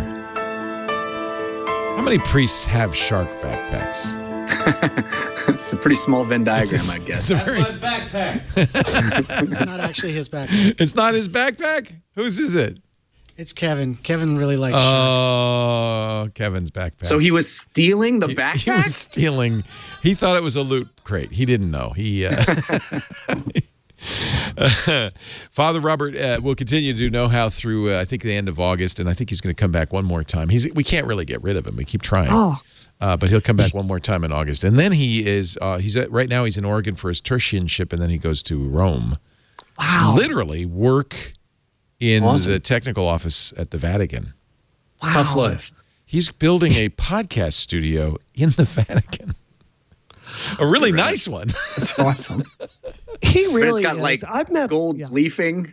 Oh yeah, it's gonna have. They got this. Some guy, Michael, somebody is gonna be painting the ceiling. It's gonna be great. Nice. It's gonna be great. I've met a lot of people in my tech career. He is absolutely one of the most fascinating people I've ever met. He is a gem. Like, he's such a nice person. he's really such sweet. a nice person. He makes me want to be a nice person. Oh. Like, that's how good he is. Yeah, it doesn't make me want to be a nice person. So I'm immune to his charm now. He's a great guy. We've been very lucky to have him, and I think we'll see more of him. I don't think he's gone for good. Our show today brought to you by Moogsoft. If you're in IT, you know that sometimes it feels like you're in a pachinko parlor. You ever go one of those in Japan, the pachinko parlors? It's so loud. Ching, ching, ching, ching, ching. All those alerts and tickets coming in. Bing, bing, bing, bing. It's hard to know. It almost freezes you. It's hard to know what to do first, how to fix the problem. It's just overwhelmed. No mere mortal can analyze all those alerts and respond to all those tickets. That's why you need Moogsoft. Moogsoft takes that pachinko parlor and turns it into a Zen garden of calm and peace by reducing your IT alerts and tickets by up to 99%. But it doesn't just turn off the alerts. It's an algorithmic IT ops platform that analyzes the incoming alerts. This is such a good use of machine learning. Figures out how they relate, what needs to be acted upon to solve them all. It integrates with all your existing IT tools. You're not disconnecting. You're kind of organizing. Their patented technology correlates events into actionable work items. They call them situations. So you can focus on what matters. Turn off the pachinko machine and really get the job done. Great testimonial from a company called HCL Technologies. You may know them. They do award-winning. They're a global IT managed service provider, and they have an award-winning dry ice platform that integrates Moogsoft AI Ops as the event management layer. According to HCL Technologies, it's helped clients streamline operational workflows, reduce time in the detect to correct life cycle of incident tickets. They literally a 33% reduction in mean time to restore. Means they could support more customers with service quality, keeping operational costs low and efficiency high. Read all about it. Find out if it's right for you. I think it might be if you've got the pachinko parlor in your brain by going to moogsoft.com, moogsoft.com to learn more. You can get a demo there. Reduce your IT alerts and tickets by up to 99%. Wouldn't that be nice? moogsoft.com. Let's see. Boy, I don't know. I think that's it. I think that's all that happened this week. Actually, I read a story that's a little scary.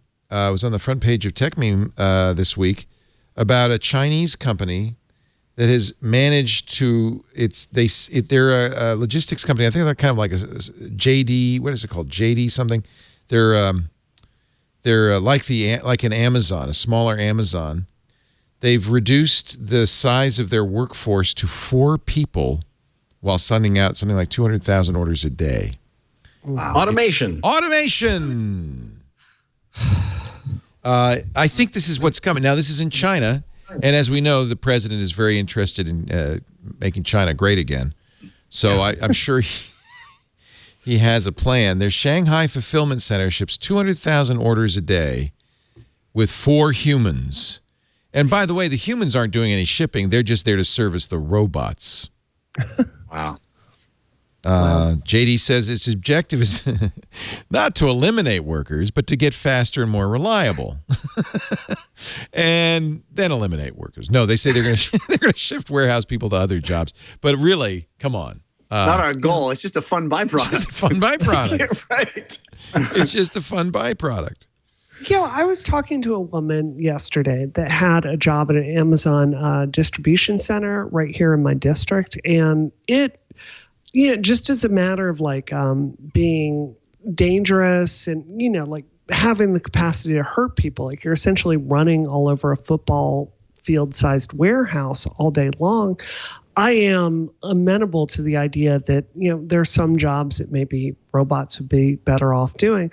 I think the problem is when we look at this trend of our tax base starting to shrink and shrink and shrink, which is why so many smaller communities throughout America don't have functional schools or towns because the tax base is just eroded. I really worry this trend is going to accelerate it. So I agree with Bill Gates, who put out a very thoughtful piece a while back that basically proposed that the robot that takes your job should pay your taxes for you. That's kind of an interesting. We've always taxed in this country. We've never taxed production, right? We've only taxed income. Yep.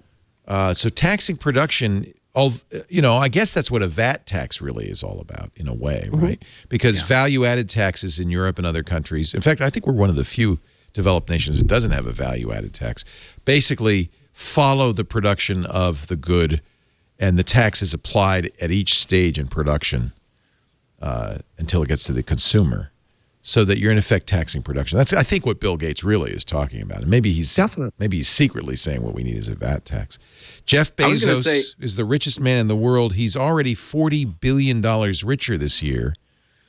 Compare that to the average Amazon worker who makes $12,000 a year. Let's tax that. Yeah, I think we do. Yeah. I was going to say, I think the good news is if you have 4 employees, super easy to unionize. Just need to convince 3 other people, right? Yeah. I don't know if they have unions in Shanghai. My thinking is it's a workers' paradise, so what do you need unions for? Good point. Right? Yeah. I don't know. I'm starting to sound like a commie here. I apologize. We'll move on. Comrade Leo. Jeff has the right to earn as much money as he can. Amazon's really creating a lot of value, but I do wish he would pay his workers maybe a little bit better. I agree. Apple Map was down for several hours. Directions and search not working. I'm just waiting for the stories about people driving off of bridges, never coming home. Did anyone notice? No, I didn't. Actually, I saw the story and I immediately went to Apple Maps, but I think it was only if you were trying to get directions, because Maps was working, but I couldn't get directions. The good news is there's a lot of other mapping applications. Yeah, and I think now that Waze works with CarPlay, there'll be even fewer people using Apple Maps. Yeah, I'm looking forward to that one. What if Apple Maps went down and nobody complained? God. That was when I decided to get out of radio. Actually, it wasn't. That was when it was early in my career. I should have I should have read the writing on the wall. I was doing an overnight shift, and I had tapes. I was supposed to run tapes of church services because it was Sunday morning. And I foolishly, during the middle of a church service, said, "I just lie down and take a little nap." and I woke up, and the tape's going. It had run out. God knows how. But the epiphany for me was that not one line was lit up on the phone. Nobody even noticed. Yeah, that's the worst. Yeah. You're doing a job like that, and nobody even cares. Nobody's listening. Yeah, I've had that before with videos that I've uploaded. It's like there's a horrible error that I find an hour after I've uploaded. And I'm like, why didn't anybody get mad? Nobody noticed. Yeah, that's sad. Apparently, Amazon is already automating white-collar jobs as well. If you thought your job was safe because you're, in the front office, no. The company has launched a pilot project called, get this, Hands Off the Wheel. It automates demand forecasting, negotiating prices with vendors, and, of course, because of the Amazon marketplace, vendors can bypass Amazon buyers, sell their wares directly. This has been going on for a couple of years. Algorithms originally could be overridden by humans if they thought there was a mistake, but, it's not really necessary anymore. So now, if you want to override the software, you have to justify it. You have to explain. Neil Ackerman, a former Amazon executive, told Bloomberg, computers know what to buy and when to offer a deal and when not to. These algorithms take in thousands of inputs and are always running smarter than any human. I think we knew this. Always. Yeah, always. Yeah, always smarter than anyone. My neighbor, swell guy, used to work on Wall Street, and he was one of the quants, one of those vaunted guys who could look at numbers. Really? And I mean, he's a great guy, 10 times smarter than I'll ever be. And I chat with him, and he's like, nothing. I'm home all day. Algorithm. Wow. He's done. He quanted himself out of a job. Yeah.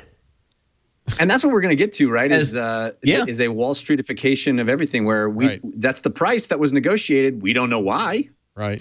There's two computers talking to each other. Easier, they came to this part. You don't have to justify it. If Amazon says we'll pay you $1.99, that's that. The computer said so. Yeah. And our computer responded with that works for us. And I guess it does then. We're done. We're done here. Yeah. Let's move on. Soon the games will play themselves. I'd be interested, Brianna, when you get to Washington. And by the way, yes, we will be there on January 3rd, 2019 for your inauguration when you get sworn in the Congress. I'm looking forward to that, the 118th Congress. When we go, though, I'm not going to bring my cell phone because I guess apparently there are more than 40 stingrays in Washington, many of them outside of embassies, government offices. And it turns out when John Kelly, currently chief of staff at the White House, was serving as the Secretary of Homeland Security, his phone was hacked. BuzzFeed, via FOIA request, found out Kelly wrote in an email that his personal email had been hacked. Stingrays are no joke. Yeah. As we discussed, Kelly wrote, my folks are nervous about the emails you send and ask that you no longer include them on any postings. Then there is hacking, which one of my own personal accounts has suffered recently. I do almost everything now by phone or face-to-face. Phone's not my... Yeah. Politico had reported that Kelly used a compromised smartphone for months. And there is significant evidence that we've written about and other news outlets have written about that some of these stingrays were Chinese. And this was right before the president met with the North Korean leader last week. These aren't all White House stingrays or U.S. government stingrays. Some of these are from foreign actors. And we are seeing an escalation in foreign cyber war that seems hyperbolic to most consumers. But we inside tech, of course, know that hacking is real, but it is an escalation of hacking, and these are attacks by foreign actors or by surrogates of foreign actors directed at political or high-level business targets with the intent of undermining communications and trust in critical infrastructure. This is very serious. From this picture, I deduced that President Trump is using an iPhone in a Mophie case. That's a good eye. iPhones are vulnerable to stingray attacks as well. I was in Kiev last year, and the second I touched down at Bystropol Airport, I was attacked by stingrays. Yeah. And according to Politico, he refuses to update his iPhone because it's too inconvenient. One is... I hate to ask a rhetorical question, but who the heck is doing his tech? No. Well, he says, get out of here. I'm same busy. person that's doing his anything. Get out of here. It's Rudy Giuliani last time I checked. I think Rudy comes in. He was using "you're fired" as a Twitter password. I'm not joking. He was using "you're fired" all lowercase letters. The hackers in the gray and black hat community had his password for ages. It's all I'm not kidding. You're fired was his password? Yeah, all lowercase That's letters. the first thing you'd guess. Yeah, well, and it's definitely the first thing a brute force attack would target. It's using its own catchphrase as his password. Go to Black Hat. I mean, the InfoSec world has been chattering about this for a year and a half. According to officials interviewed by Politico, the president uses at least 2 iPhones. He's supposed to swap them out every month. He hasn't done it in 5 months. It's been 5 months without having the phone checked by security experts. He has 2 phones, one equipped only with Twitter. and preloaded with a handful of news sites, and the other capable only of making calls. I don't know how that makes it more secure, but anyway. Normally, the president would hand over his White House phone every 30 days to be examined for hacking and other suspicious activities. But according to Politico, Trump says, no, next month. He doesn't need to worry about hacking. He just straight up says the stuff to the there's people. No mystery. He invites them into the Oval Office. There's no mystery. Good news, GDPR is killing email marketing. To the disappointment of no one. So remember when you got last couple of weeks ago, May 25th was GDPR became law. The week before that, lots of email. We're changing our privacy policy. Well, it turns out a lot of that email was, now GDPR says if somebody bought something from you, you don't have to have their permission to send them email. But if they just showed interest or they signed up for a mailing list, you got to get their express permission. So a lot of those emails were asking you, is it okay if we keep sending you newsletters? But you just ignored them. I just ignored them, so they can't. This is from It's a great policy. I love it. I love that. We need to adopt it here. A digital marketing agency called Huge, or maybe it's Huge, told CNBC nearly 2 in 5 Americans have completely ignored the emails. That's all? I would thought it was higher. Like 4 out of 5 or 5 out of 5. But if, according to MailChimp, about 1 in 5 marketing emails get opened, so it's definitely going to cut back. There is a downside to spam in the GDPR, though, and it should be said that almost everyone I've spoken with, at least in business technology, is very supports the GDPR. But I talked to IBM Security last month, and they said we can expect to see a short spike in spam, in large part because of the Whois database, and then many people in the InfoSec community would use Whois and other similar tools to track down IPs that were spamming, and it was one of the first things you would go to because it was very easy to do. Just blacklist the IP address and use automation to blacklist lots of IP addresses, and it cut down on the amount of spam that we saw over the last half decade or so. And what his name is Caleb Barlow, and he's a GDPR expert at IBM Security, and he said, well, this actually kind of in the very short term, hurts the anti-spam initiative because now without these tools, spammers will move around a lot more freely and use IPs and hack domains to send spam messages. And yeah. Well, it's like when you catch a fish, they thrash around a lot before you hit them on the head. Right? That's a great metaphor. Yeah. A lot of thrashing going on. We're going to take a little break, come back with our final thoughts, final words. What a great panel. You guys have been fantastic this week. Our show brought to you by LastPass. Now, I probably don't have to tell you about LastPass. I hope I don't. 33,000 businesses, including ours, use LastPass to manage and secure our company's passwords. We started using LastPass when an engineer who no longer works here thought it was really too inconvenient to remember all the passwords to our website and our e-commerce stuff. And so he just made a web page with all the passwords and posted it. And we was a little perturbed when I found out. And that's when we started using LastPass Enterprise. It's the password vault. Secures every password protected entry to your business. If you think about it, you've got passwords all over your business that can make a huge, huge difference if somebody were to get it. 81% of breaches are caused by weak passwords. I was just thinking, I think my Twitter password is "you're fired." I better change that.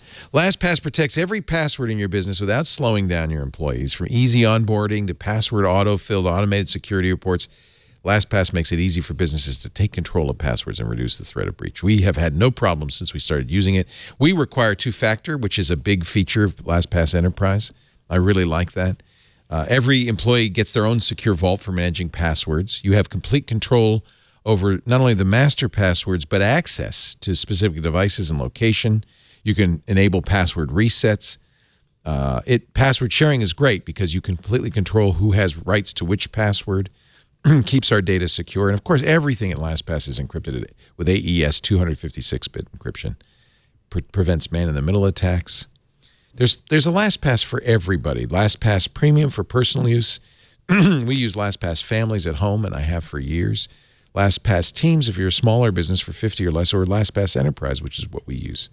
In fact, we love LastPass so much we actually give it as a benefit to employees. When you work here, you get a free copy of LastPass for yourself, right? John, you use it? Karsten, you use it? Now, are you using two-factor? Yes, Karsten. Yes, John. Yes, you guys, A+. Gold stickers for you both. At work and at home, fix your password woes with LastPass, the #1 most preferred password manager. I use it. I started using it when Steve Gibson interviewed the founder and looked at all the source code and everything. He got a complete look at LastPass and said, "Yep, thumbs up. This is it." Steve uses it. I use it, and I have for years. Learn more about LastPass at lastpass.com/twit. This is the way to secure yourself online. LastPass.com/twit and choose the product that's right for you. We use Enterprise. LastPass does not have the problem I'm really upset that PGP has this week. There was a PGP issue, Open PGP issue, a couple of weeks ago, and now we've learned that PGP signing has been broken for years. It's a decades-old bug that allows anybody to spoof anybody's signature. I use GNU Privacy Guard to sign all my emails so that you know, A, that I wrote it, and B, that it hasn't been changed since I wrote it. Turns out, not so good. The good news is this flaw, which is CVE 2018-12020, was fixed before it went public. So that's the good news. Word should go out, though. If you're using OpenPGP or GNU Privacy Card, get the update. GPG has been updated in 2.2.8, Enigmail 2.07, GPG Tools 2018.3, Python GNU PG 0.4.3, all fixed. I feel like that's baked into the name. Like, it's not saying, impenetrable privacy. It's like pretty good. It's pretty good.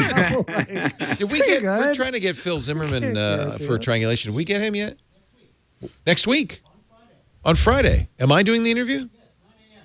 Oh, I'll see you 9 a.m. on Friday. Phil Zimmerman will be joining us, the creator of PGP. I've interviewed him before.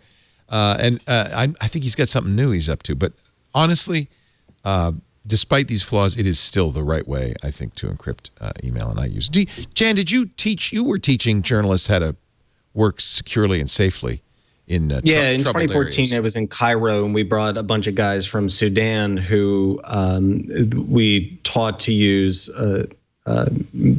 PGP. Oh, you did explicitly. Oh, good. Yeah. Oh, good. Yeah, but it's complex, especially with language barriers. It's very hard. That is the standard.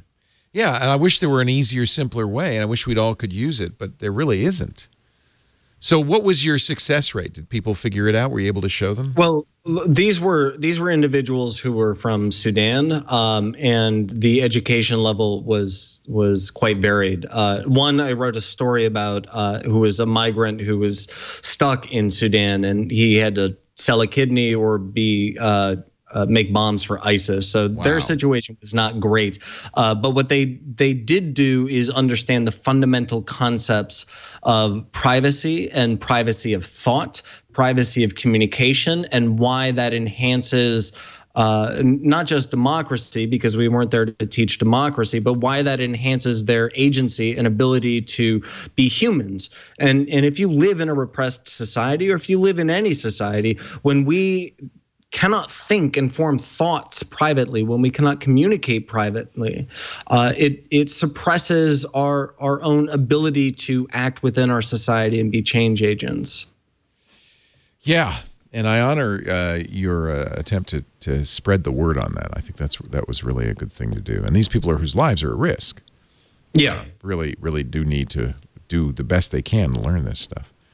Another bad thing that happened to the internet on Monday. If you're in Tanzania, in Tanzania, all bloggers and online forums were told to suspend immediately or face criminal prosecution if they hadn't registered. Back in March, the Tanzanian Communications Regulatory Authority decided to make it compulsory for bloggers and owners of other online forums like YouTube channels to register with the government and pay up to $900 for a license. which is a lot when you consider that the per capita income in Tanzania is slightly below $900 a year. So a number of forums shut down on Monday. Anyone convicted of defying the new regulations faces a fine of $2,200 and imprisonment for a year or both. So just another place where free speech is not encouraged. And if you're in Canada, you might be a little concerned that the random immigration lottery uses an Excel spreadsheet, which is not random because it's a pseudo random number generator.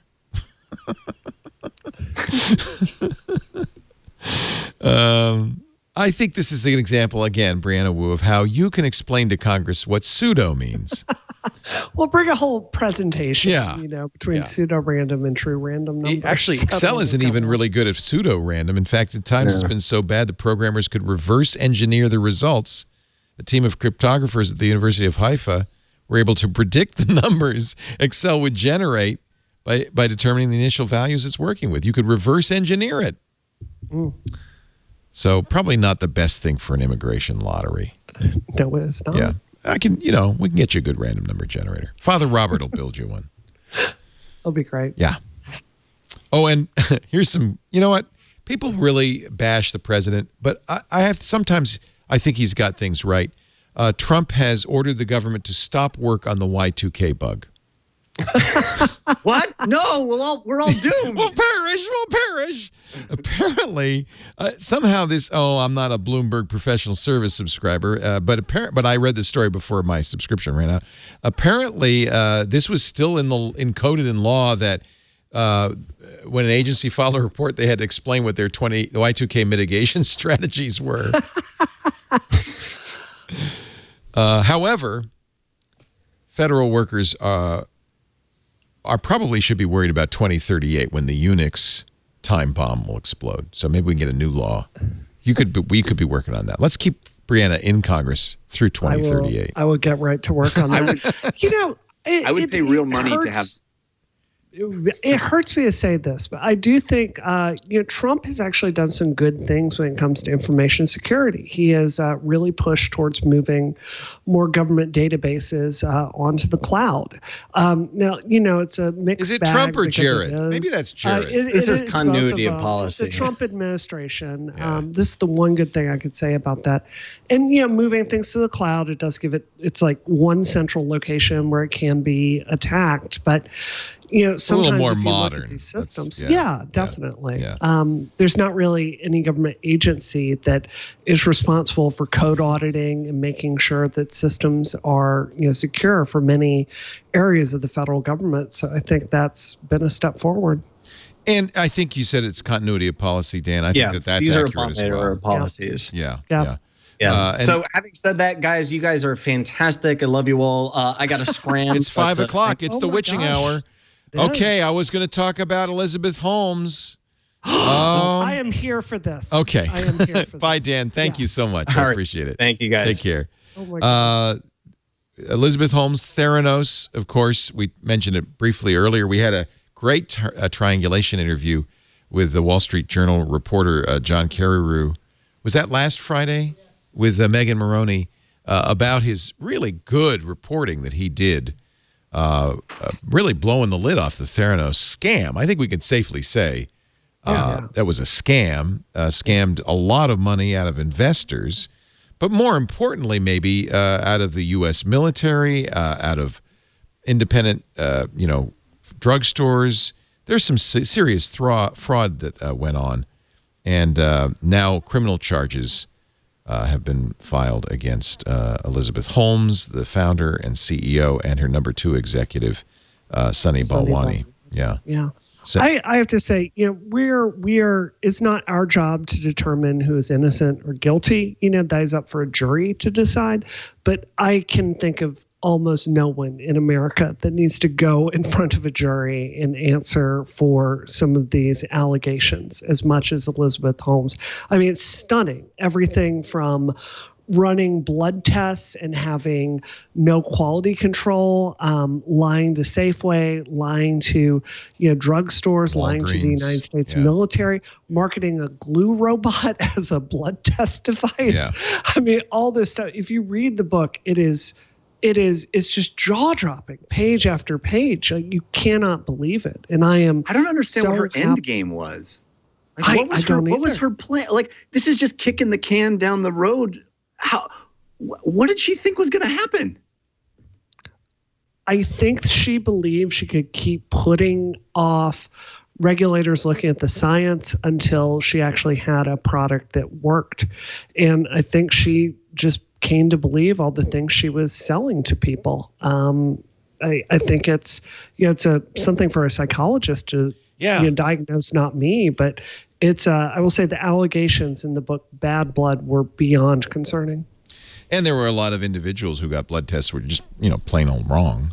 Yeah. It certainly seems to me that it was clear to her and them very early on that this was not going to happen. But you always wonder that when you heard about Bernie Madoff, what did he think was going to happen? Right? Yeah, I mean, I guess that's how true. long he was kicking the can down the road for years, decades. Yeah. That's a good point. Con artists be conning, I guess. It seems to me like there was a pivot point where she decided, no longer am I even attempting to make this real. I'm just trying to survive, pull the wool over. Pull the wool over people's eyes as long as possible. And I just don't understand. I guess at a certain point you feel cornered and you're just trying to survive. But it is an incredible story that seems unreal. Yeah. I have to say this. It is so insulting to me for all the women in tech and engineering that are out there getting it done every day, going unrecognized at game studios and major companies like Facebook, really talented women. For her to come in and just so comport herself with such recklessness. And there's a part of Bad Blood where she's really caught on the ropes. The press is starting to go after Theranos, and she tries to come forward. She proposes talking about sexual assault in college as a PR strategy to kind of shift the public narrative and claim that these attacks on her are due to sexism and to attack John Kerry for being a sexist. And it is such an incredible disservice to women that are really struggling with this, to have someone that from all accounts seems to be a con artist to weaponize that. It's so offensive to me. Yeah, 100%. Good point. And just one last kind of a public service announcement. I'm probably the last person who remembers Metafilter. Remember Metafilter? I do, yeah. They're still around. It was, in the heyday of the early days before Google. It was a great site to go to and find out about stuff long before Reddit or Dig. Unfortunately, they're losing money at $8,000, the rate of $8,000 a month. They've attempted to monetize through ads. That did not work. So if you are a Metafilter fan, and I still am, it might be worth checking it out and seeing what we can do to help, maybe sponsorships. I don't know. But it may just be the end of an era. These things happen for Metafilter. But it still is a great place to go and read stuff about the internet. Thank you so much for being here, Brianna Wu. I put in a little bit towards your election in the fall. I hope that's not a conflict of interest. I don't think so. No, I'm a fan. I support you. How many of your donations come from inside the district and how many from outside? I'm just going to be honest with you. The overwhelming majority of people that support me are tech people because we're talking about the policies that they care about. Yeah. So, it's very interesting because when I'm running in the district, I talk about wealth inequality and healthcare costs and housing and affordability and mass transportation, which is broken. But, really any politician has to find a base to fundraise from. And for me, because we're raising on issues like privacy and net neutrality and encryption and, all these engineering issues, I sleep so well at night, Leo, because this is stuff that should have a voice, right? I agree. And I'm very glad to support you. And Really, the most important support comes from the voters in the Massachusetts 8th District. You'll have a choice in September. Please, whatever your opinion, vote. That's all that's to me the big thing. Everybody needs to vote. Absolutely. No more sitting on your hands. It does make a difference. Yep. And whoever you're going to vote for, all we ask is vote. Yep. Agree with that. Thank you, Brianna. Thank you. Oh, so great to see you again, Jeff Cannata. Congratulations on your happy Father's Day. Thank you. Yeah. Happy Father's Day to you. Yeah. Appreciate that. Yeah. Yeah. Really, it's great to follow you on Instagram and see the pictures and keep up with you. Yeah. It's so fun being here. It's been a while, but I'm glad. We'll get you back soon. Yeah. Yeah. Wonderful. I don't know why we label you the game guy. You're more than that, obviously. I like to think I'm more than that as well, but I appreciate it. 5 it's always fun talking games. .tv/DLC and of course /film. I think Devindra's going to be on next week. Right on. Yeah, the /film podcast is great if you love movies. What is the most recent subject? We are doing The Incredibles 2 actually tomorrow morning. We'll be recording the Incredibles 2 review. Have you seen it? Do you like it? I have. I liked it a lot. Yeah, it's really good. Smashing box office records, right? It is. Wow, it is absolutely overperforming. $180 million for the opening weekend? Wow. Yeah, it's huge. Who would have thought the pent-up demand for a sequel to The Incredibles? 15 years it took them to make it. That was a great movie. I love that. Yeah. It was a great movie. It's amazing. Has it been that long? I love it.